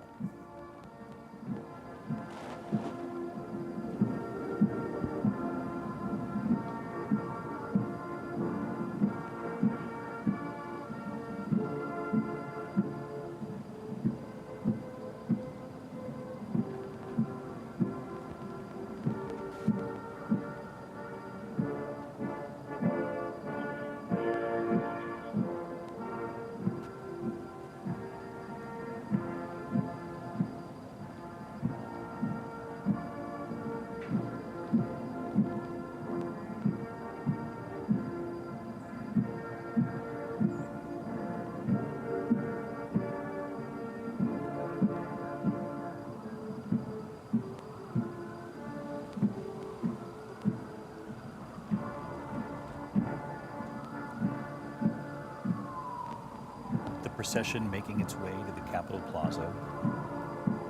The United States Army Band performing as the former president returns to Washington,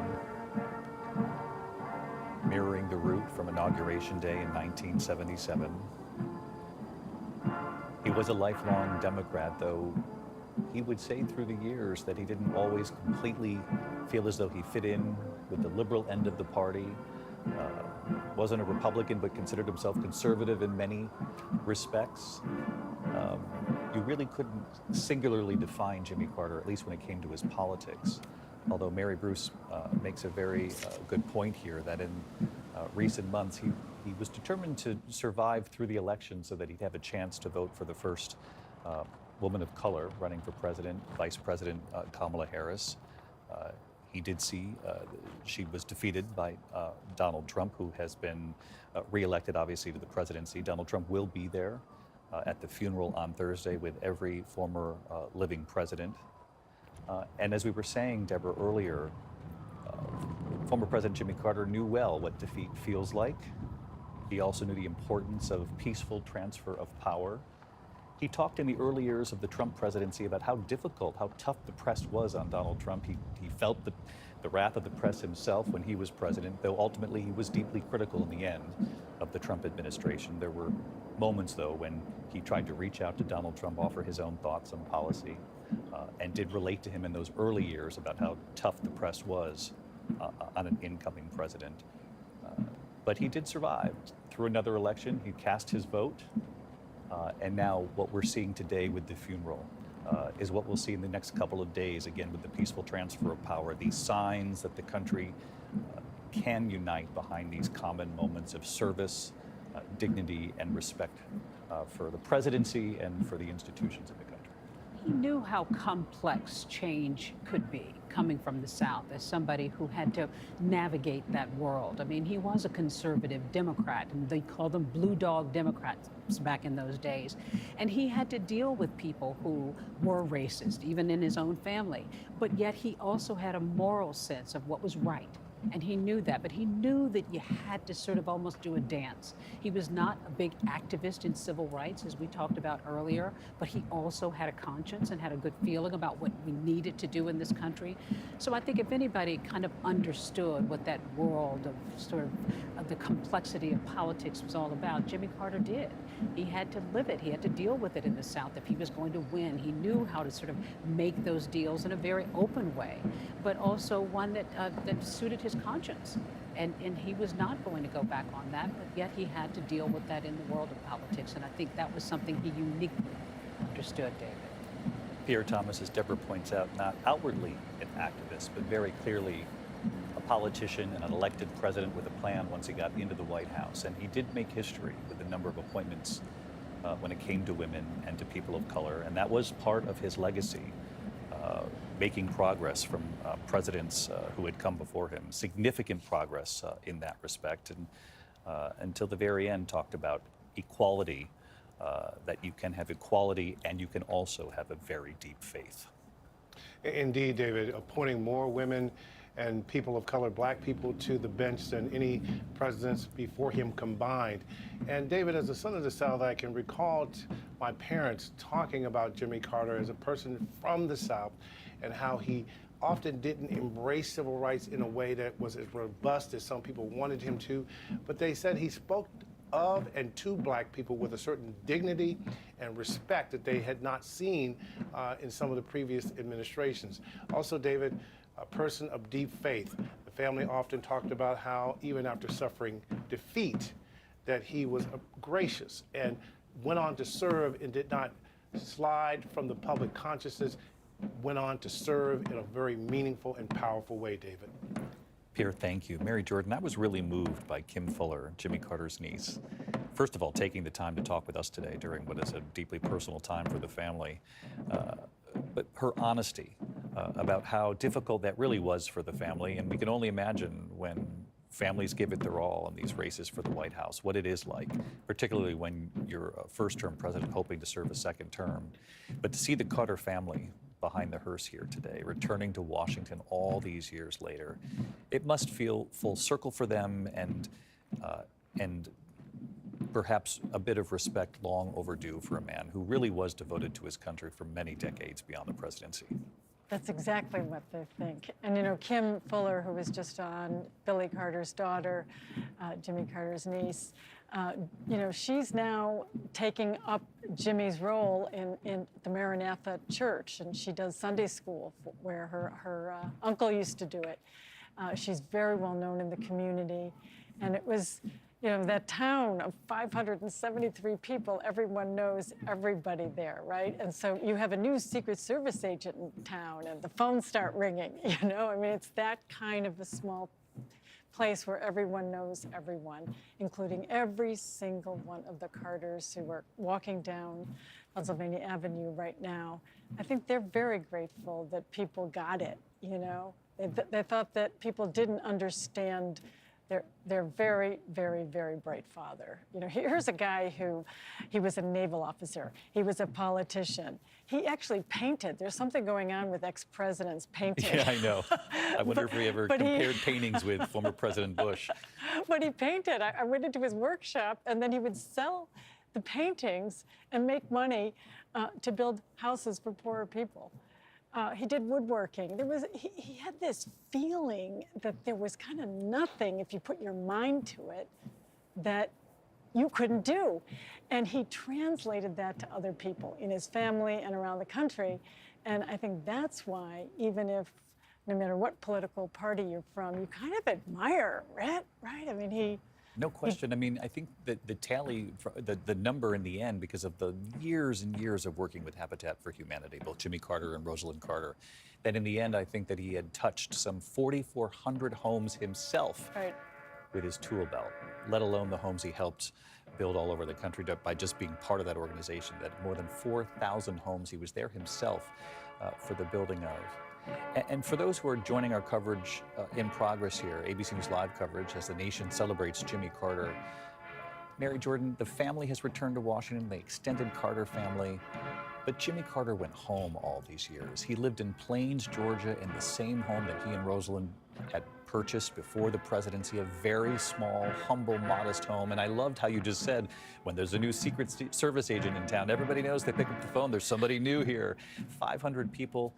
I mean, that speaks volumes, and it's so unlike, and you know, without casting judgment, it's just so unlike what we see now in this country, to have a first couple return home to a tiny home and to be perfectly happy. And in fact, when they used to travel into Atlanta, they would stay on a Murphy bed. first it was a sofa, and then finally someone said, hey, you know, there's these new things that's a bigger bed that come out from the wall. I mean, right up until the end, I think people should know this, that they would stay on that Murphy bed, they'd pull it down and say, look at all the extra room we have in that small little apartment. And I think in these times when people, whether you're a Republican or a Democrat, independent in this country, and such a debate over economic hardship and people feeling as though they've been seen or heard, that in walking the walk all these years after they left the presidency, I think that's certainly a lasting lesson for the Carters, Lindsay. And you know, you talk about how they went back to this modest home in Plains, Georgia, prior to going to the White House. Early on in their marriage, when they just had the 3 boys at the time, they lived in public housing. And we've talked about the love story between Rosalind and Jimmy Carter. We've talked about a few of the arguments that they had from time to time. Jimmy Carter has said that there was one argument that they had that endured for about 14 years, and that was if they were going to have another child, a 4th child. He wanted to go for a girl for number 4. Rosalind was not so much into that. In the end, he won, and the argument. Do you have a say, though?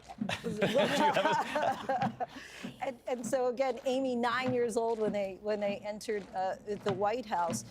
But we've talked about the press coverage, and he has said that of his 48 months in office, 46 of it was bad press coverage. And we do know that he had that 34% approval rating by the time he concluded his presidency, among the lowest, tied actually with Donald Trump after his first term. But Walter Mondale, his vice president, who we're going to hear eulogize Jimmy Carter from the grave, as it were, on Thursday, because his son Ted is going to actually say the words that he had written prior to his death at 93 years old back in 2021. And he summarized their administration by saying, "We told the truth, we obeyed the law, we kept the peace." And Carter later said that he would add to that, "We championed human rights." Championed human rights. And as we watch the casket carried to the Capitol, Lindsay, one of the things that Jimmy Carter was very proud of was that there wasn't combat during the Carter years, that they didn't have to take military action, although the key, obviously, foreign policy issue of that administration defined the final year of the presidency, more than the final year, was the Iran hostage crisis, which we talked about earlier with Martha. And the anecdotes from Jimmy Carter himself, the diary that he kept, he would keep recordings, and in the final days of the presidency, those recordings would get shorter and shorter, but he would leave a diary of them, and looked at himself in those final hours wondering, again, have I aged this much, or have I just not had sleep in many, many months, because he was so worried about the Americans being held in Iran. Turning the corner here, approaching the Capitol, and Mary Bruce, the country, I think, hungers, craves for these types of unified moments. There will be Democrats and Republican leaders inside the Capitol honoring a former president. a moment for the country to come together, David, during these very divisive times politically, a moment to hit the pause button on all of that and remember a remarkable man with a really, truly remarkable legacy, both the work he did here in Washington during his 4 years in office, and then, of course, the tremendous work he did around the country and around the globe, and the example he set, I think, for everyone about the power of the post-presidency. David, you can now see here on the east front of the Capitol, you're seeing the beginning of the procession. You noted the casket turning here to the drive behind me. We are seeing some members of the public out here as well, but I have to say, David, I can't remember the last time Washington felt this quiet, in part, of course, due to the snowstorm that we had here yesterday, but it all adds to, I think, the real solemn nature of the day for the country and for the family. And David, I am struck at, how all of these events, and we've been discussing this one in particular, meticulously planned by the Carters themselves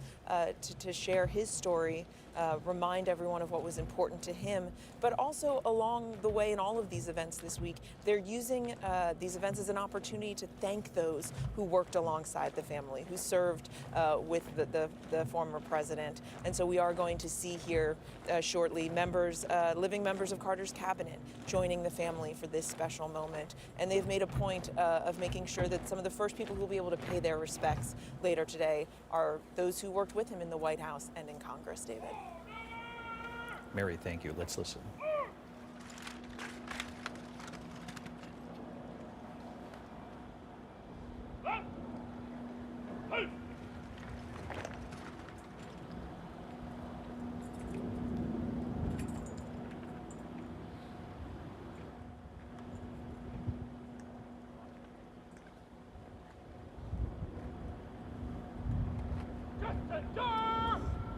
Good!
Ceremonial at ease.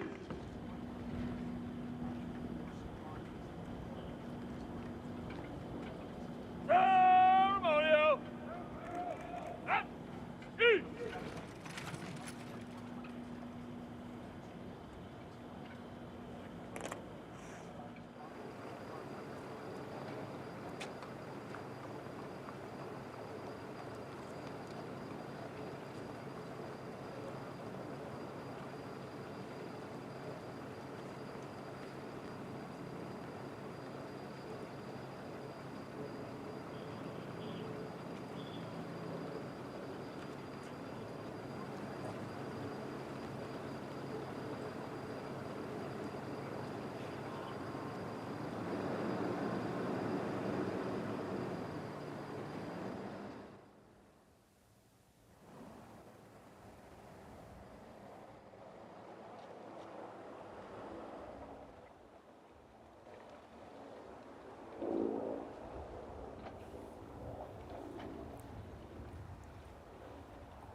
A deeply moving moment for the country as the 39th president has now returned to Washington one last time.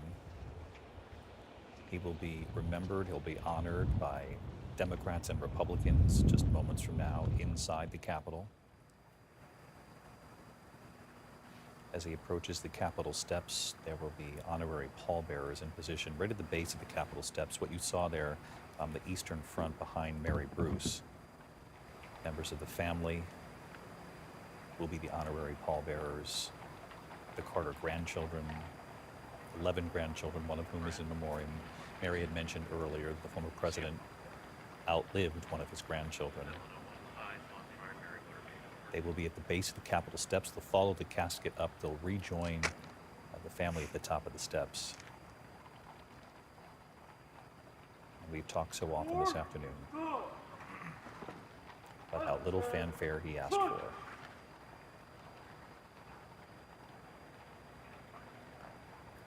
But he'll get a salute one more time.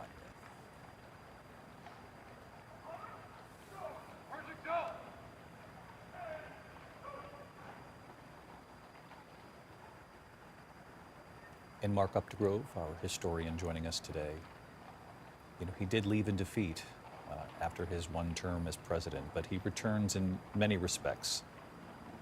Certainly in his humanitarian work, he returns a hero.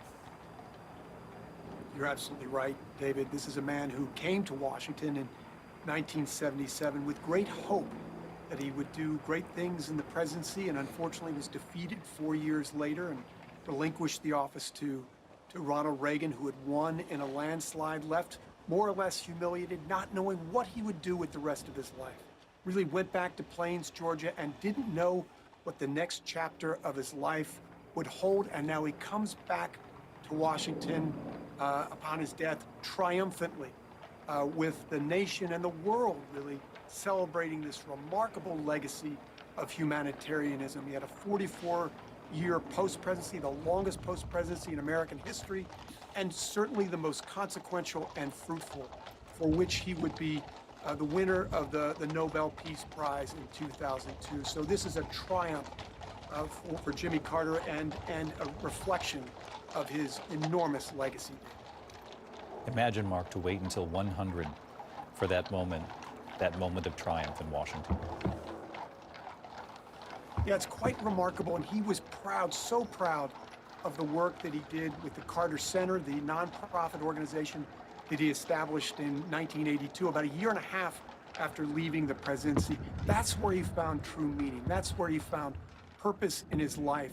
He wanted to serve his fellow man, really had a very ambitious agenda to do so as president, but found a way in the post-presidency to do that, leveraging the prestige of the presidency, and I think really reinvented what the post-presidency could be, created a playbook for the activist post-presidency.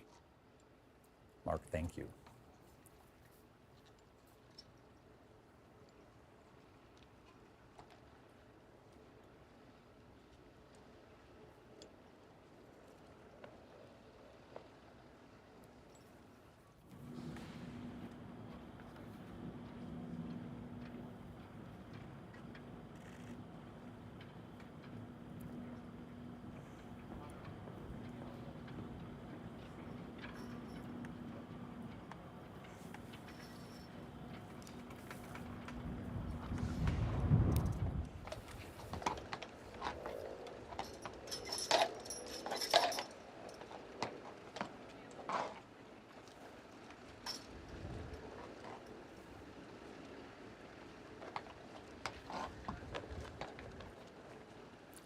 This has been a long journey back to Washington, his one final trip back to D.C.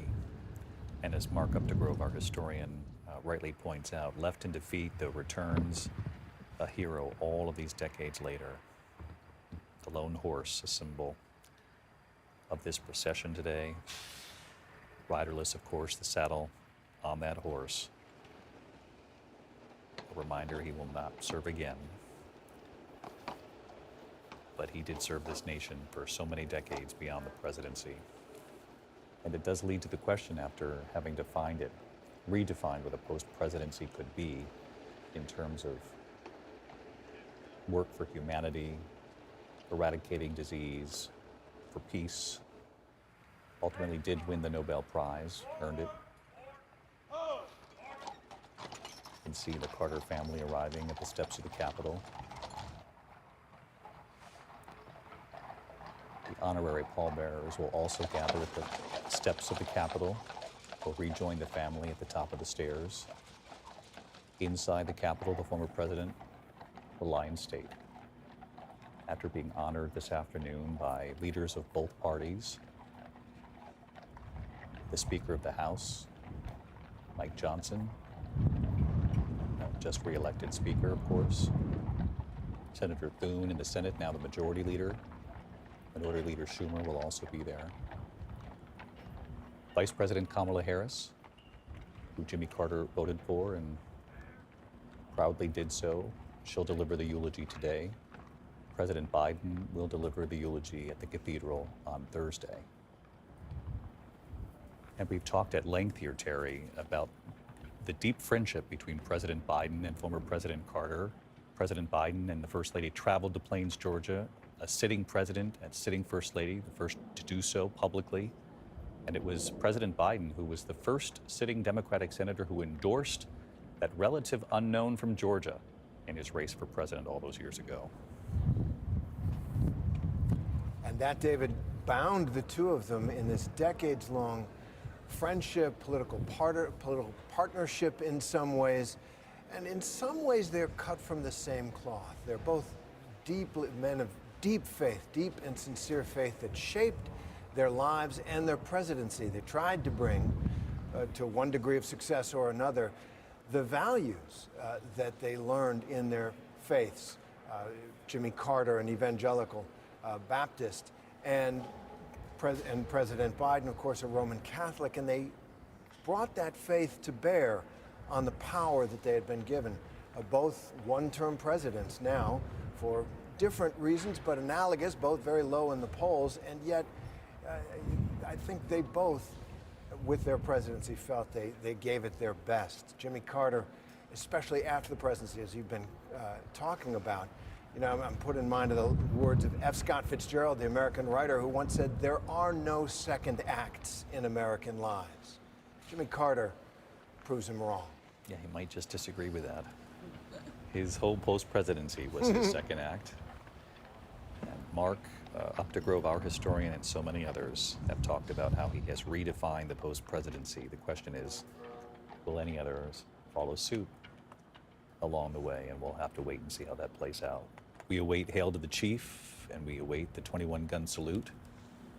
You can see members of the Carter family at the top of the stairs, waiting for their father, their grandfather to come home.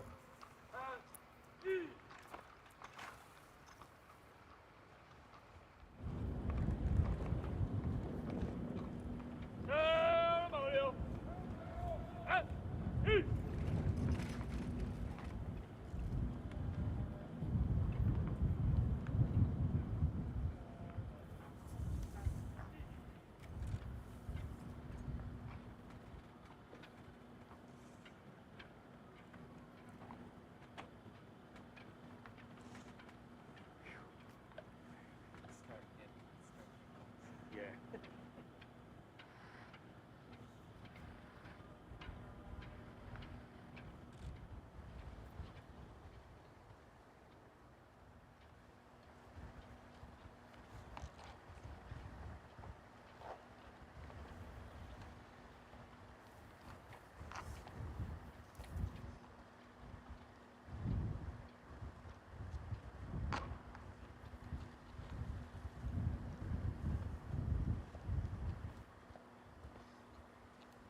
As we had mentioned earlier here, the Carters themselves planned this final trip to Washington, the funeral arrangements for the former president.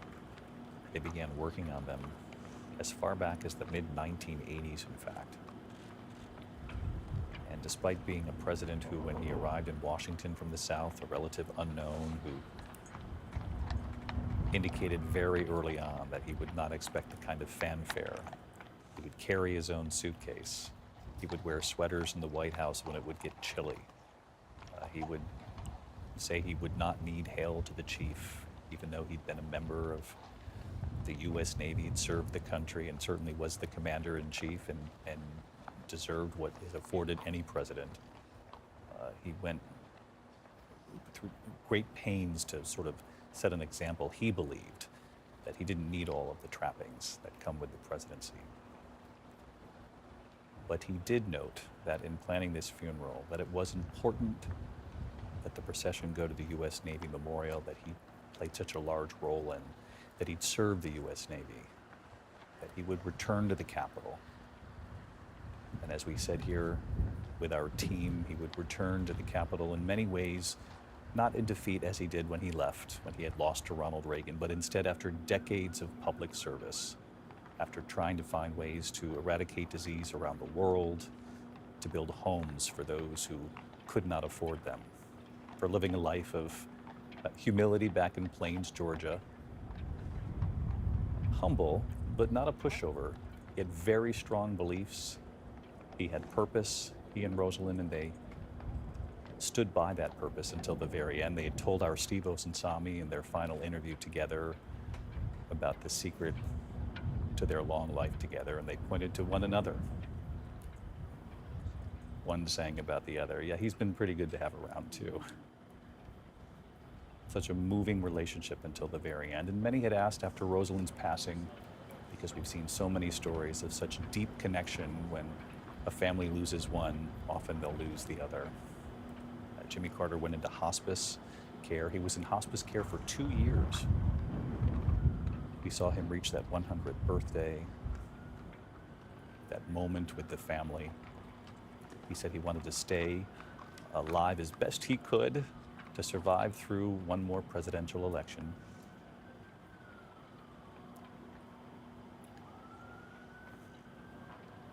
Hoping to cast his ballot, and he did. He voted for the Vice President, Kamala Harris, who will deliver the eulogy here once he is brought up the steps of the Capitol, inside of the Rotunda. Republican leaders will deliver a eulogy as well. Mike Johnson, John Thune. And John Carl, I would think this bipartisan moment would be something that Jimmy Carter would also be proud of, certainly in these very polarizing times.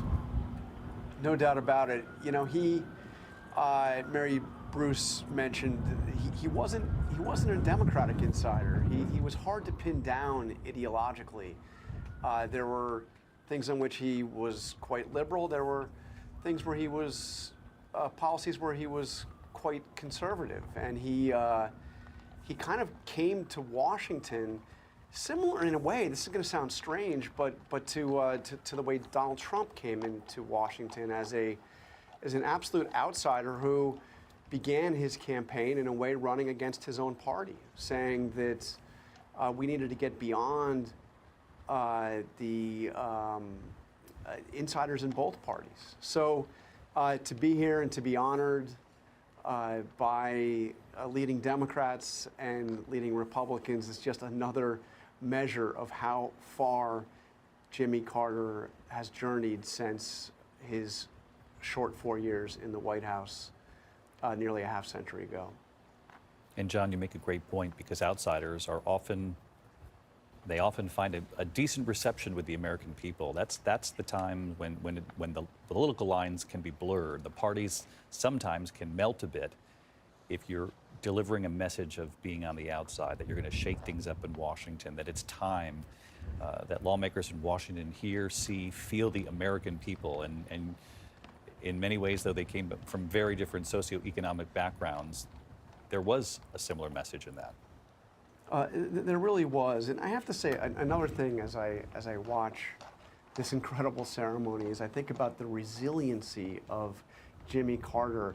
We've talked about his humility, but he was a deeply ambitious man who suffered setback after setback and continued to push forward. You know, this is a guy that his boyhood home had no electricity, no running water, no heat except what came out of the stove in the kitchen and the open fireplace, and dreamed of getting into the Naval Academy. And as we heard earlier, didn't get in the first time around, tried again, got in. Somebody in a similarly audacious fashion decided to run for governor of Georgia and lost, came back and won. Got elected to the presidency, had setback after setback, a crushing defeat in 1980, a defeat, by the way, that was magnified again in 1984 when Ronald Reagan was reelected, defeating Jimmy Carter's former vice president. And that campaign, in a way, was run against Jimmy Carter again, as Carter said, as Reagan's message was, it's morning in America again. In other words, we don't want to go back to 4 years ago, to what we had under Jimmy Carter. And then he does all he does in his post-presidency. And one of my memories of being with him personally was being actually at a Jimmy Carter press conference, David, not in the White House, but in almost exactly 10 years ago when he was diagnosed with melanoma that had spread, cancer that had spread to his brain. And it was believed he had a matter of maybe just weeks to live, but he held a press conference at the Carter Center in Atlanta, and I asked him to assess his life, his post-presidency versus the time he spent in the White House, and he told me that there's no question being president was the pinnacle of his political career, but he felt that his time as an ex-president doing the humanitarian work that he had done was far more meaningful to him because he had traveled to so many places around the globe and had close personal contact with so many people who he was dedicated his life to helping. The kind of personal impact you can never have as a president of the United States. There in some of the most remote and neediest places on the planet.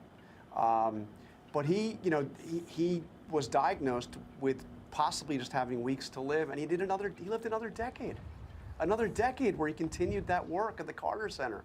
Improbably, with the experimental treatment, beats the cancer, is cancer-free.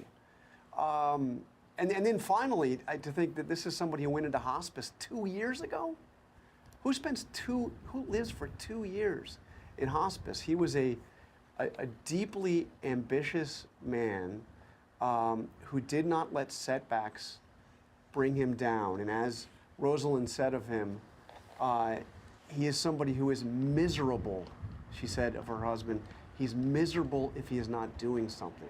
It was that constant activity, that constant desire to achieve that I think, perhaps more than anything, defines the life of Jimmy Carter.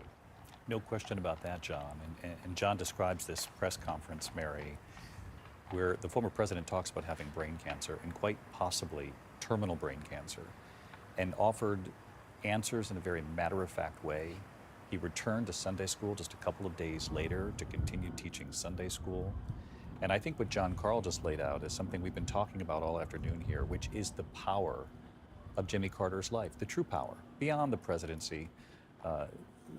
The lessons were really taught in the post-presidency. And in a country where people are living longer, we're all watching as family members face health battles, how to do it with dignity and grace and with hope that you're going to get through it and live for many more years, and how to keep relationships alive and to remain devoted to your loved ones and to your family. And in all of those most important of ways, Jimmy Carter taught us. You're absolutely right. It's so interesting what you just said, because there was this thing about Jimmy Carter that just comforted people. And maybe it was when we all thought he was dying, he was at peace with it. That was a big moment. I remember many people who were sick were like, okay, all right, well, you're dying, you know, and this guy believes there was just something about the comfort level that he brought in difficult moments. And about 20 years ago, I was with him in Nicaragua. You know, he was always on some mission, either humanitarian or monitoring elections. And he was wearing jeans and kind of a faded shirt. And Rosalind's there because she always took notes at the meetings. They were always a duo. And then somebody said, you know, the president of Nicaragua wants to come and see you. And Rosalind said, you know, you really should dress up a little bit more. And so he borrowed a jacket from somebody. Of course, it didn't really fit. You know, he traveled with a small bag, deeply complicated man, right? He was very sure that he was smart and right. He was also very simple and humble, and he didn't like fancy things. But he did love that he got to not just be president, but he got to go to Nicaragua, meet world leaders, help poor people, and then in his last days, tell people about hospice, tell people about his faith, that one of the reasons he was comfortable with dying was that he knew there was something next. And no regrets. And he talked about, when asked questions, probably by you and other reporters in those final years at those various stages of real health battles, that he was saddened only that he wouldn't be able to see loved ones here, but that he knew there was something beyond. And Steve Osatsami, you reported on Jimmy Carter so many times, so many of these moments where we all collectively sort of took a breath wondering, will this be the final setback? And he came back every single time. Yes, David, I remember when he announced he had brain cancer and melanoma that had spread to his brain, and so many of us were, of course, thinking this might be it. His family thought that. This is a man who had brain surgery. He beat that. There were a number of illnesses. There were falls where he was hospitalized and he would be rushed to Emory University Hospital in Atlanta. We thought, okay, this is the end. There were so many instances, and I want to share sort of an interesting story. You know, these preparations, this state funeral that we're seeing right now, these plans have been in the works for many, many, many years, and they've been adjusted over the years as the Carters have grown older and had different wishes. And one of the things I would say is that, you know, it was very interesting. There were times where we would think that he was sick or hear that he was sick, and he would be hospitalized. There would be rumors of his demise. And then Jimmy Carter, in his way, a week later, would be at a parade, and there would be a picture of him waving to cameras. And I used to tell our people, that's Jimmy Carter telling us that I'm still here. That's Jimmy Carter and Rosalind telling us all that we're still fine. Time after time after time, he beat back illness. We were hearing reports that he had an illness recently as in the month of November. And here he was still weeks later with us. So there was something about this man that he had a strength in him. And, you know, we've talked about so many families across America having gone through this, my own family having someone in hospice care. Jimmy Carter held on for a long, long time, and he obviously is a very strong man. Thank you, Steve. The family is here at the Capitol at the steps, and let's listen.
preparing the family gathering at the top of the steps. The Carter family and some members of the foot as honorary pallbearers to watch their father and grandfather brought to the Capitol one final time.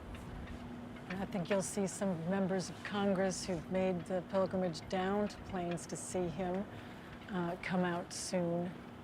Many people called him on the phone in his final years, and many people went down to just hang out with him, including Nancy Pelosi, who went down there when she was, in a big, difficult moment in the House when she was the majority leader.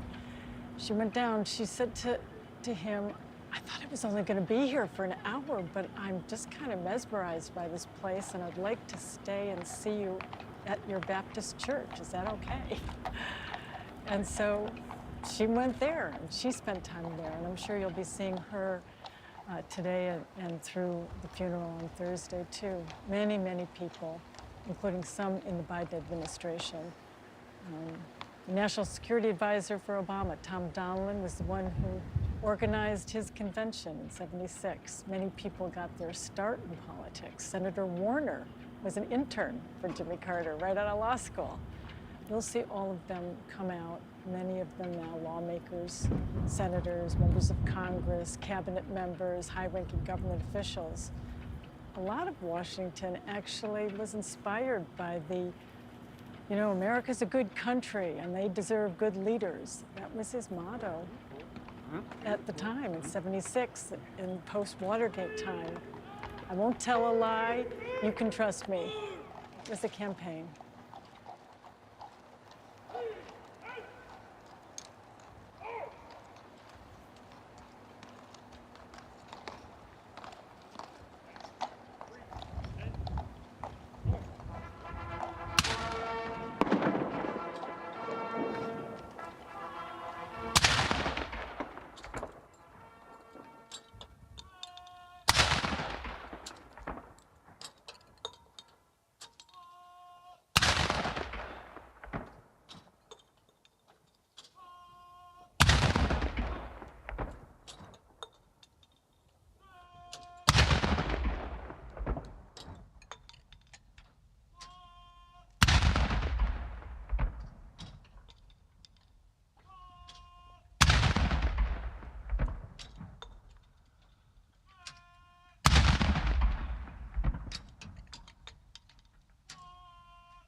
You're now looking inside the Capitol Rotunda.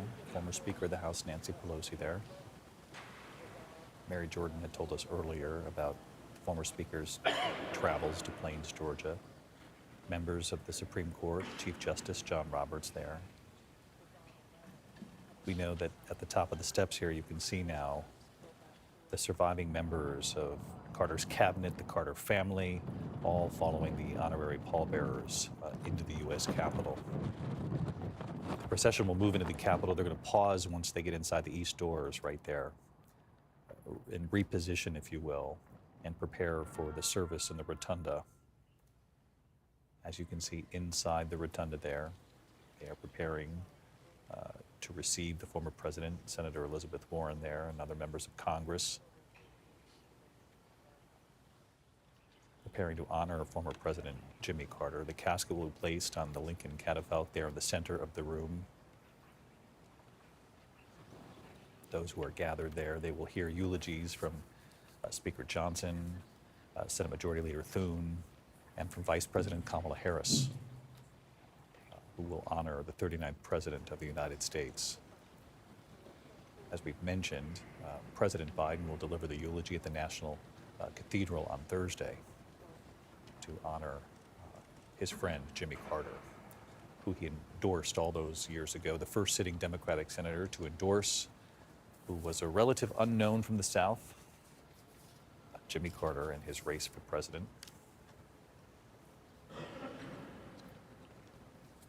And in recognition of all his work overseas, I see many, many ambassadors to the United States, the ambassador from Jordan, the ambassador from Monaco, you know, all of his global efforts there, a nod to that. Members of Congress, you can see Jeanne Shaheen there, obviously, Susan Collins,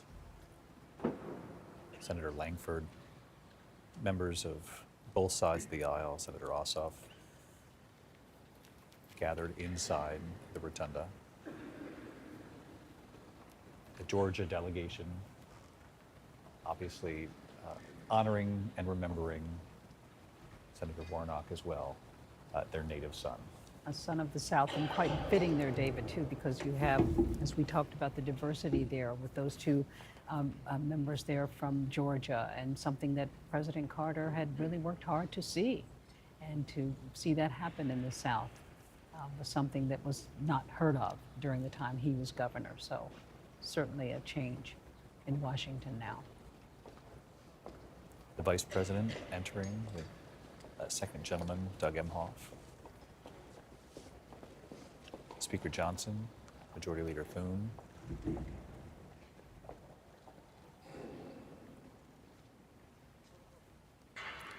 We will hear from all of them in what has become these extraordinarily rare moments in modern American times, where you hear from both sides of the aisle, Mary, in a moment of honoring a life of service.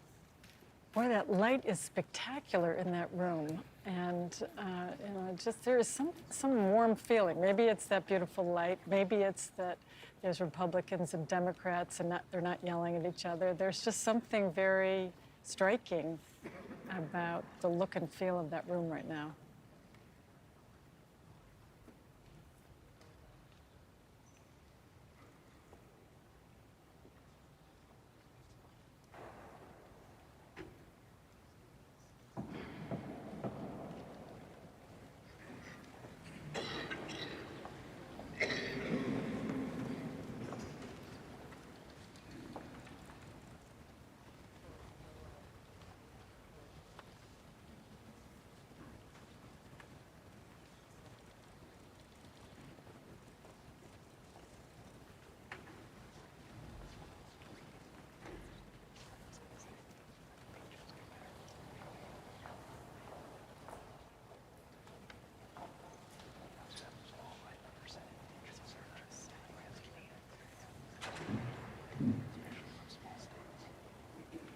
The 39th president, who wasn't always comfortable when he arrived in Washington, working both sides of the aisle,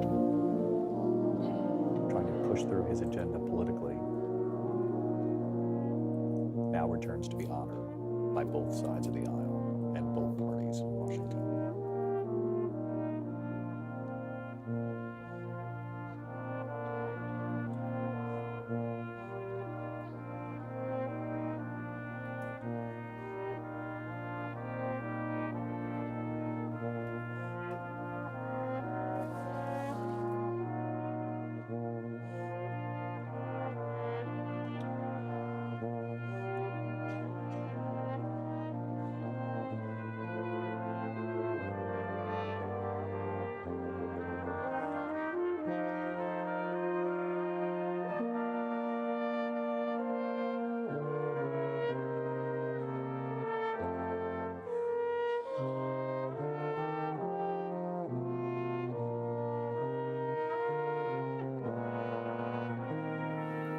as we await the doors to the rotunda to open, and they have now.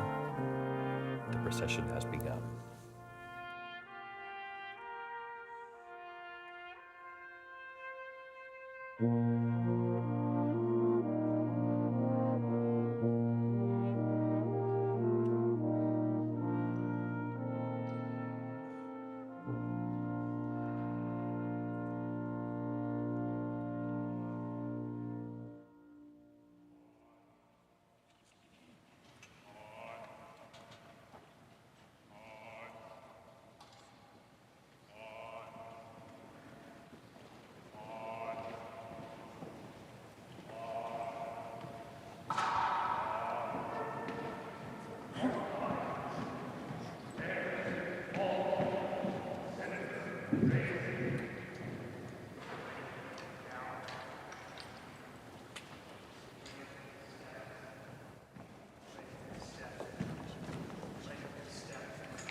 Let us pray.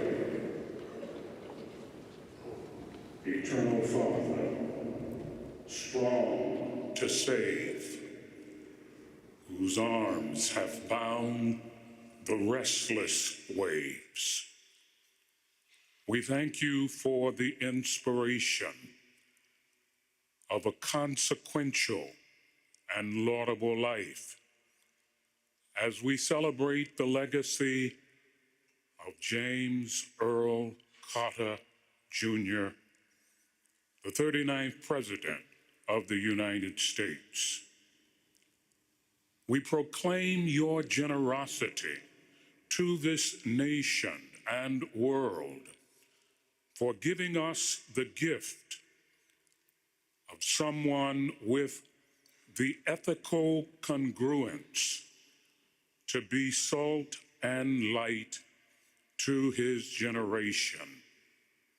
Lord, he made the world more palatable.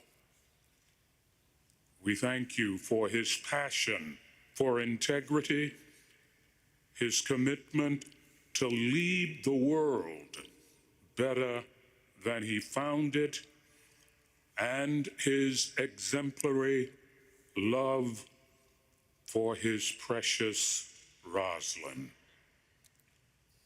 Inspired by his great life, teach us to know you more clearly, to love you more dearly, and to follow you more nearly each day. We pray in your matchless name. Amen. The invocation there from the chaplain of the U.S. Senate, Barry Black. You can see the mall there in Washington, snow-covered. Majority Leader Thune with his eulogy. Madam Vice President, Mr. Speaker, Leader Schumer, Leader Jeffries, Jack, Chip, Jeff, Amy, and other members of the Carter family, and distinguished guests.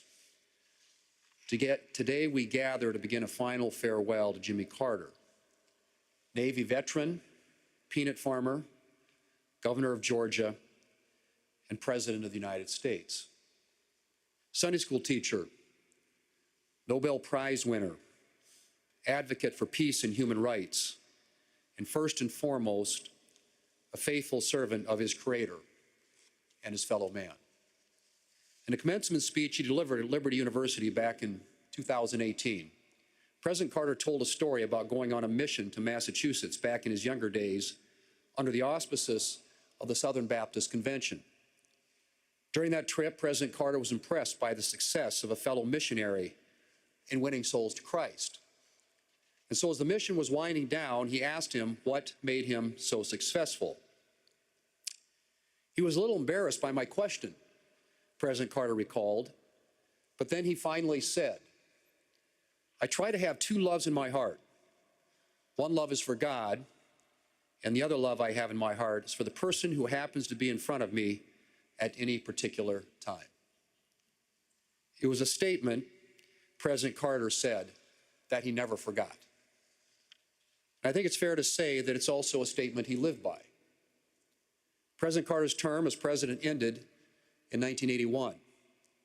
And for the remainder of his life, the longest post-presidency of any American president ever, he focused on making the lives of his fellow men better. That meant things like the Carter Center, which among other things works for the eradication of disease in some of the poorest areas of the globe. And it meant things like his work with Habitat for Humanity to provide affordable housing for those in need. And when I say his work with Habitat for Humanity, I do mean his work. Jimmy Carter knew that his status as a former president could bring attention to good causes.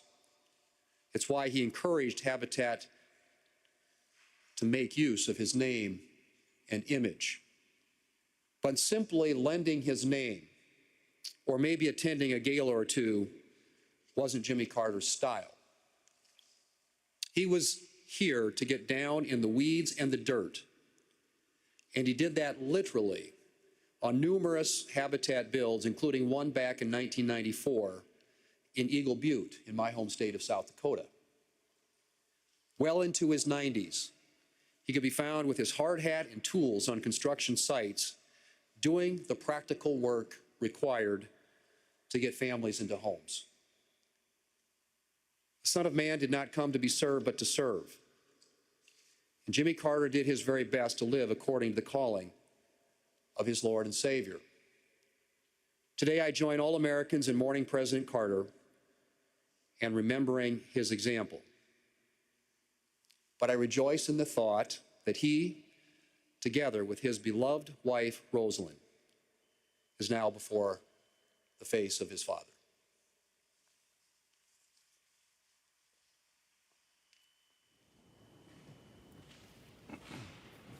The new Majority Leader, John Thune, a fixture on Capitol Hill for so many years, and now Speaker Johnson. To the family, to Jack and Chip and Jeff and Amy, the entire Carter family, Vice President Harris, members of the Cabinet, Leader Thune, my colleagues in Congress, and my fellow citizens. We meet in this sacred hall of self-government to honor an extraordinary man, a man who modeled the virtues of service and citizenship, as well as any other American. Surrounding us are the statues of those who gave their time, their energy, and their lives for the good of America. Before us lays a man who now joins their midst as a patriot, a veteran, a humanitarian, and the 39th President of the United States. When Jimmy Carter walked out on the east front of the Capitol and took his oath of office, I was just 4 years old, and he's the first president that I remember. Looking back, it's obvious now to me as an adult why he captured everyone's attention. Jimmy Carter was a member of the greatest generation. He lived through the Great Depression. He did that on a farm in rural Georgia. He knew the value of a dollar, and he modeled thrift his entire life. As long as he was in office, he hated government waste. His father, an Army veteran of the World War I era, taught patriotism to his children. And eventually his son, this young man from Plains, followed his father's example of self-sacrifice, and he joined the Naval Academy in the middle of World War II. In the Army, Lieutenant Carter learned from the legendary Admiral Rickover to always do his best as he served on the first fleet of nuclear submarines. It's telling that today the USS Jimmy Carter, a top-secret attack submarine, now roams the oceans, bearing the name of the only president who served in such close quarters. President Carter's life, his selfless service, his fight against cancer, and his lasting contributions to his fellow man are all truly remarkable. Whether he was in the White House or in his post-presidential years, as was discussed, President Carter was willing to roll up his own sleeves to serve and get the job done. We all know about his work with Habitat for Humanity, and that was mentioned. And the origin story goes that it was in 1984, when he first became aware of the work. He was in New York for a friend's anniversary. Millard Fuller, the founder of the fledgling charity at the time, called President Carter and asked if he wanted to visit a site in Brooklyn during his trip. President Carter agreed, and he found his way down to the Lower East Side. Standing on the roof of a dilapidated building, he looked out on the wealth of Wall Street to the south and to the power of Midtown Manhattan to the north. And then he looked down, and he saw an image he'd never forget. An elderly woman cooking breakfast over an open fire in the rubble of the building, there in the heart of the richest city in the world. The Habitat for Humanity worker that was there with him turned to President Carter and said, if there's anything that you can do, we would take it. He said, if there's anything I can do, let me know. The worker said, well, maybe you can send some volunteer carpenters from your church. It was the very next day that President Carter called Habitat for Humanity and told them he was going to send some carpenters, all right, and that he himself would be one of them. And thus began his famous tradition of donating 1 week every year to build and restore homes for his fellow Americans. It's remarkable to think that one of the 45 men who has served as president and one of the only 13 who held the role in the nuclear age would humble himself to such service. We all know that his care for humanity didn't stop at building homes. In the face of illness, President Jimmy Carter brought life-saving medicine. In the face of conflict, he brokered peace. In the face of discrimination, he reminded us that we are all made in the image of God. And if you were to ask him why he did it all, he would likely point to his faith. I'm reminded of his admonition to, quote, live our lives as though Christ were coming this afternoon, and of his amazing personal reflection. Quote, if I have one life and one chance to make it count for something. We all agree that he certainly did. So today in these hallowed halls of our republic, we honor President Carter, his family, and his enduring legacy that he leaves, not only upon this nation, but upon the world. Speaker Johnson, Vice President Kamala Harris will deliver the eulogy next. Amy Carter there, the daughter of the president, listening on.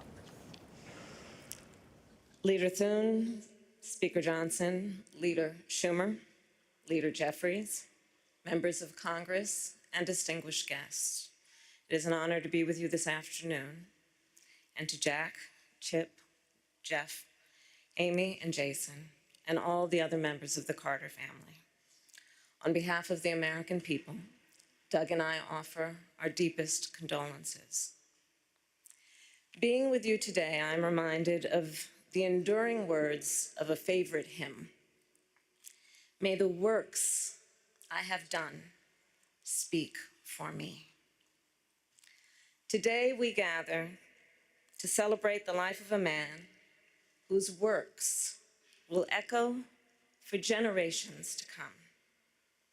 A man from Plains, Georgia, who grew up without electricity or running water and served as the 39th President of the United States of America and lived every day of his long life in service to the people. President James Earl Carter, Jr. So I was in middle school when Jimmy Carter was elected president, and I vividly recall how my mother admired him, how much she admired his strength of character, his honesty, his integrity, his work ethic and determination, his intelligence, and his generosity of spirit. We have heard much today and in recent days about President Carter's impact in the 4 decades after he left the White House. Rightly so. Jimmy Carter established a new model for what it means to be a former president and leaves an extraordinary post-presidential legacy. From founding the Carter Center, which has helped advance global human rights and alleviate human suffering, to his public health work in Latin America and Africa, to his tireless advocacy for peace and democracy. And Jimmy Carter was a president of the United States who was ahead of his time. He was the first president of the United States to have a comprehensive energy policy, including providing some of the first federal support for clean energy. He also passed over a dozen major pieces of legislation regarding environmental protection, and more than doubled the size of America's national parks, including protecting our beloved redwoods in my home state of California. He was a president who, between the years of 1977 and 1981, appointed more Black Americans to the federal bench than all of his predecessors combined, and appointed 5 times as many women.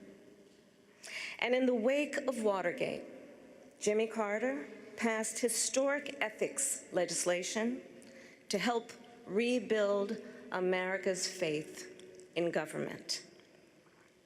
Jimmy Carter, as president, was also a respected global leader. To be sure, the years of his presidency were not without international crises or challenges, but his legacy of global leadership is well established. In Asia, he instituted full diplomatic relations with China, which he would later call one of the most historically significant accomplishments of his presidency. And his legacy lives on in the Middle East because, do recall, in the decades before Jimmy Carter became president, Israel and Egypt had been at war numerous times. Few thought peace could be achieved between them. Yet Jimmy Carter did that. Through his persistence and perseverance, through his unshakable belief in the power of American diplomacy, he secured the Camp David Accords, one of the most significant and durable peace treaties since World War II. And throughout the world, Jimmy Carter elevated the role of human rights in America's foreign policy priorities and uplifted the importance of civil society in doing that work. Jimmy Carter was a forward-looking president with a vision for the future. Consider his establishment of the Department of Energy in 1977, which anticipated the central role it would play in addressing the climate crisis. His creation of FEMA in 1979, which enabled our nation to mobilize a national response to disasters, which has helped countless communities rebuild and recover. And his founding of the Department of Education later that year, which elevated public education institutions and increased national standards for the education of America's children and future leaders. Jimmy Carter was that all too rare example of a gifted man who also walks with humility, modesty, and grace. Recall the stories from the 1976 campaign about how he slept in the homes of his supporters to share a meal with them at their table and to listen to what was on their minds. How on their first trip for Habitat for Humanity, Jimmy and Rosalind rode the bus with the other volunteers. And when the group stopped for the night to stay at a local church, Jimmy and Rosalind gave their private room to a young couple who had put off their honeymoon to join the trip. And with the other volunteers, they then slept on the floor of the church basement. And then, of course, his work to eradicate the vicious guinea worm disease that once disabled millions of people a year.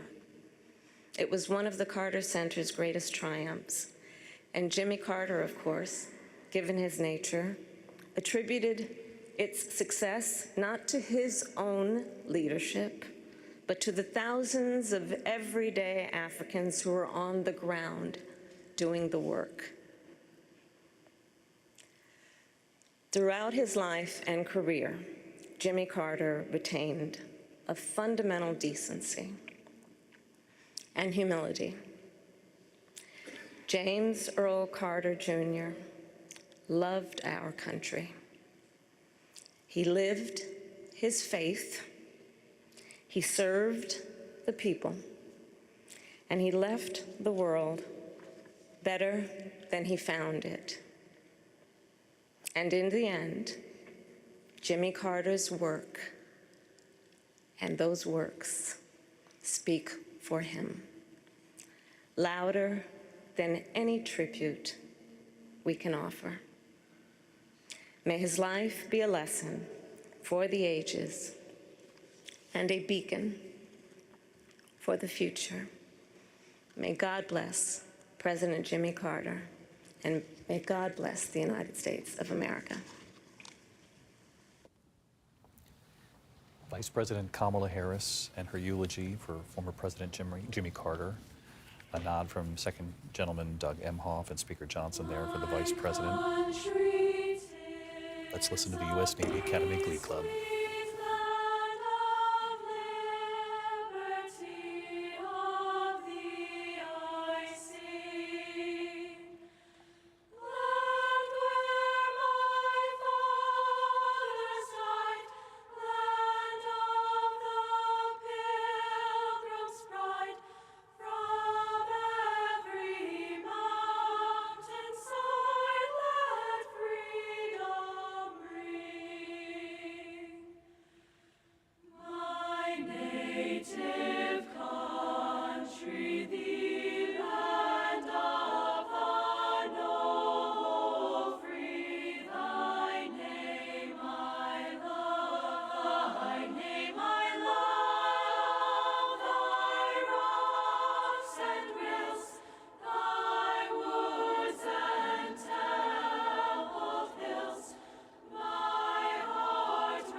Extraordinarily moving service here in the rotunda of the Capitol. You're watching both leaders now of the Senate, John Thune, and of course Chuck Schumer, and the laying of the wreath.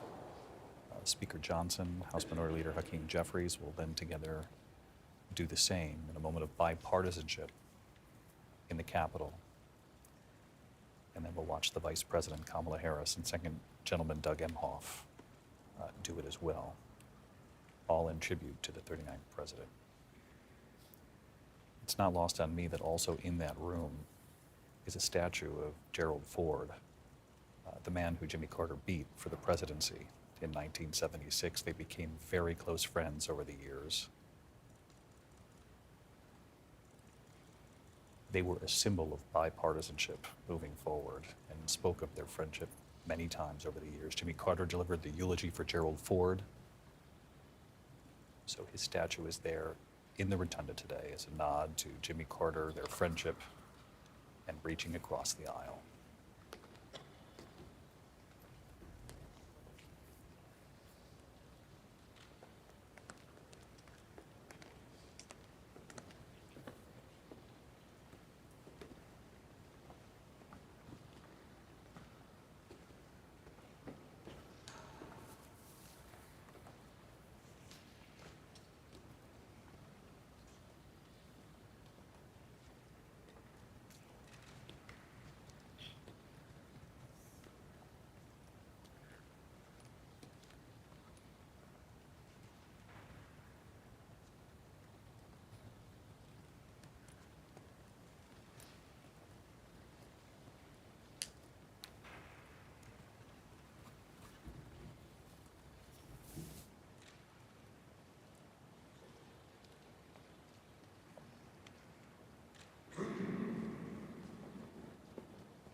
House Speaker Mike Johnson, House Minority Leader Hakeem Jeffries, together laying a wreath.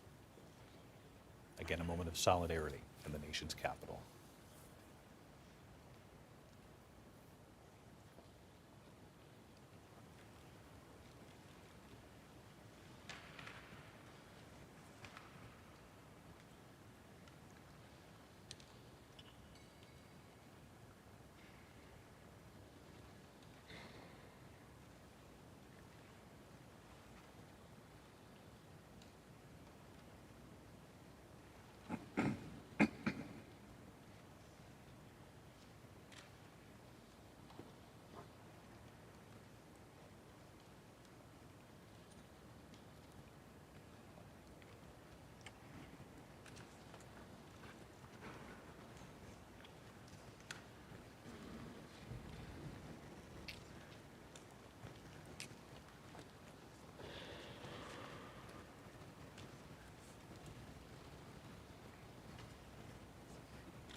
And now the final wreath into today's tribute to the former president.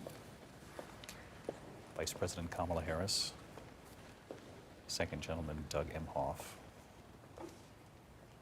paying their respects.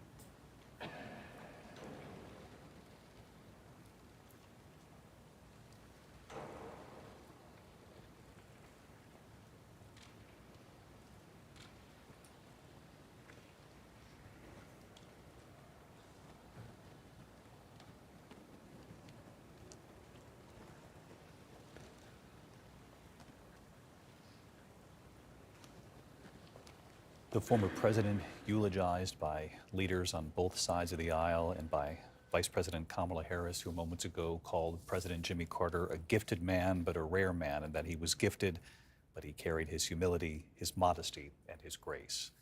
That's our coverage of the tribute for today. We'll have the funeral from the National Cathedral on Thursday morning, right here on ABC.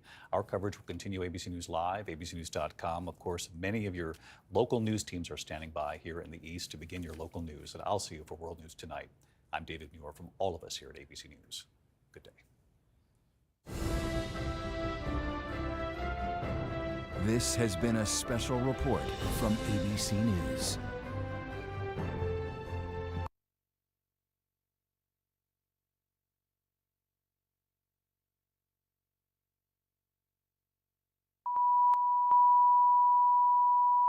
Channel 1, Channel 2.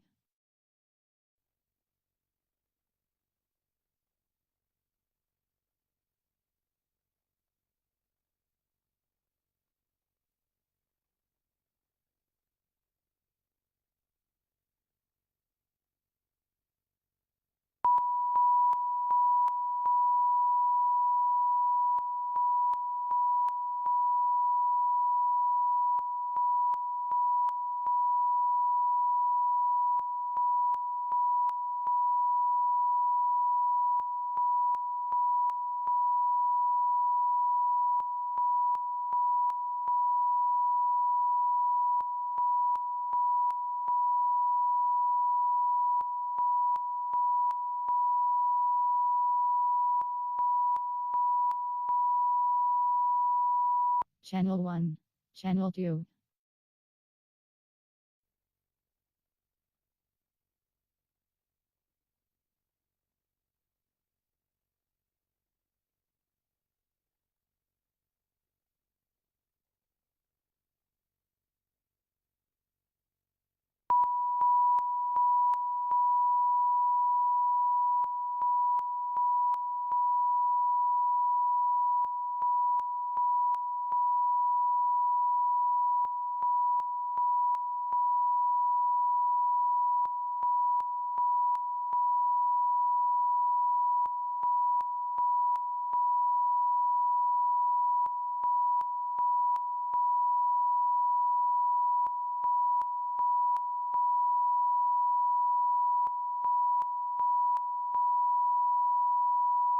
Channel 1, Channel 2.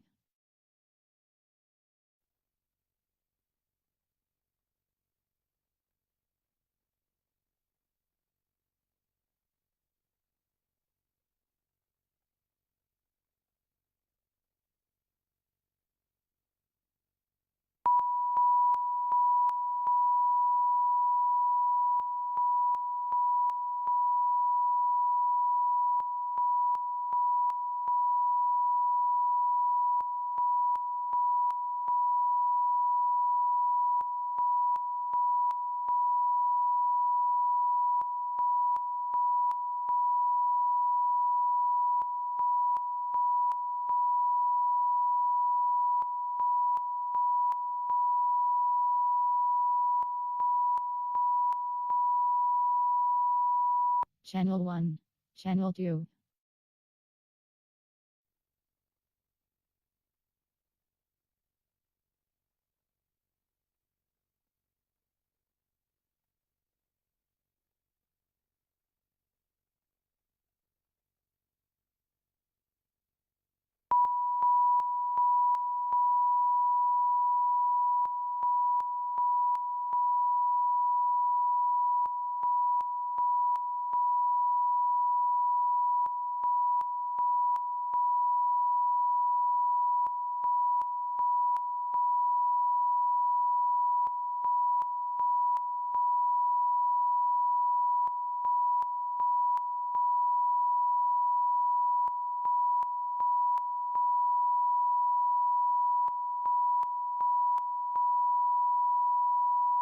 Channel 1, Channel 2.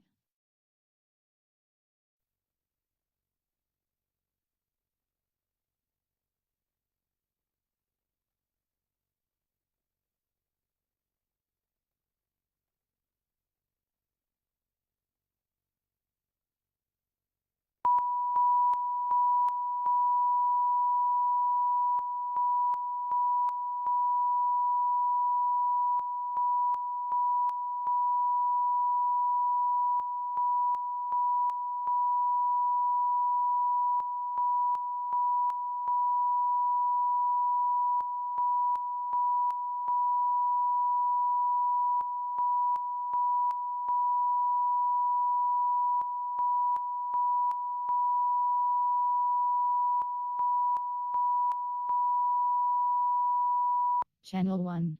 Channel 2.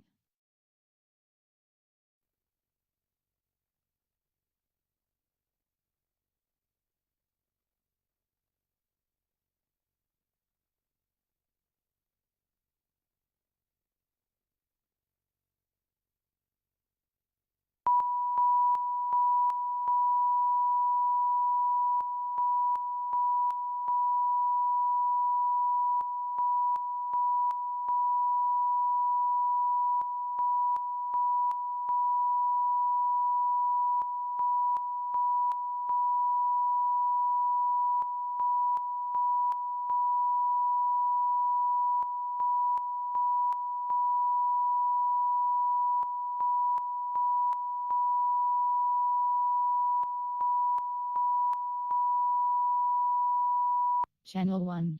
Channel 2.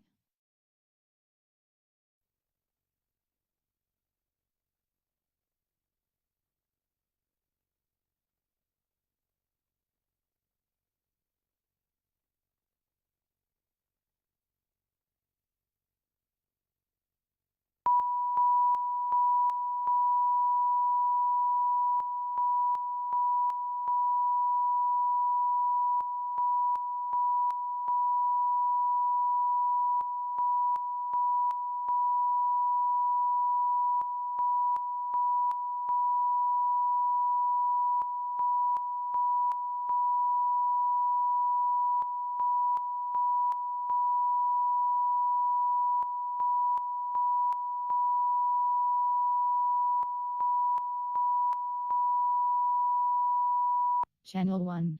Channel 2.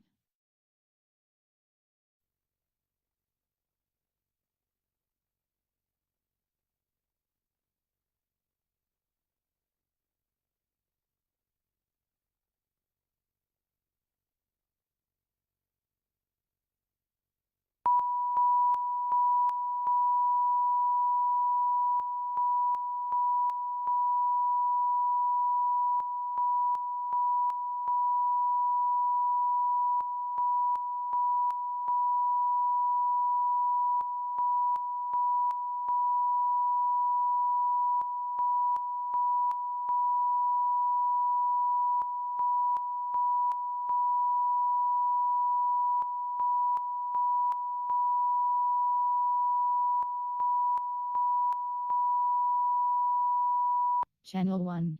Channel 2.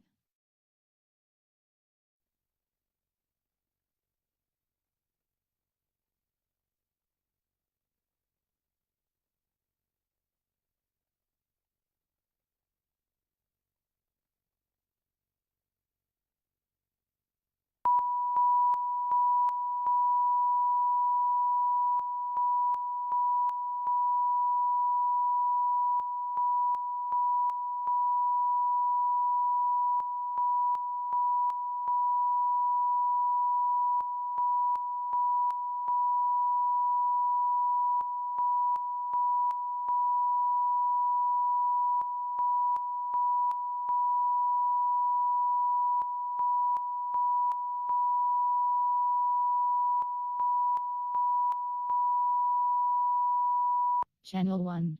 Channel 2.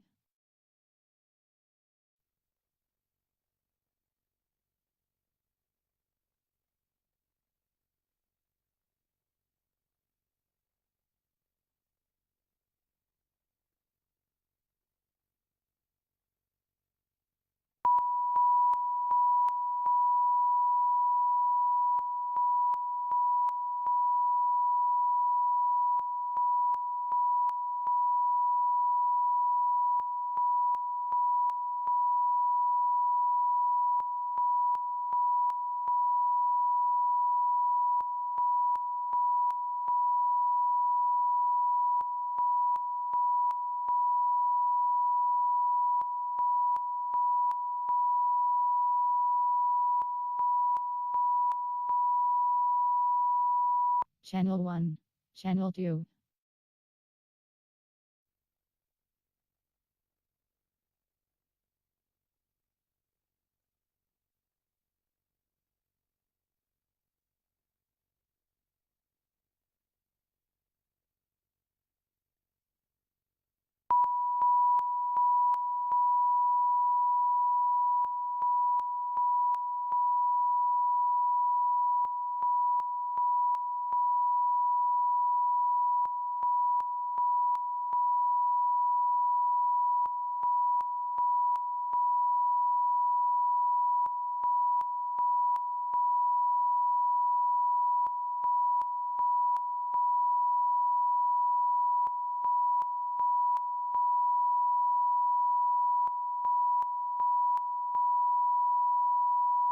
Channel 1, Channel 2.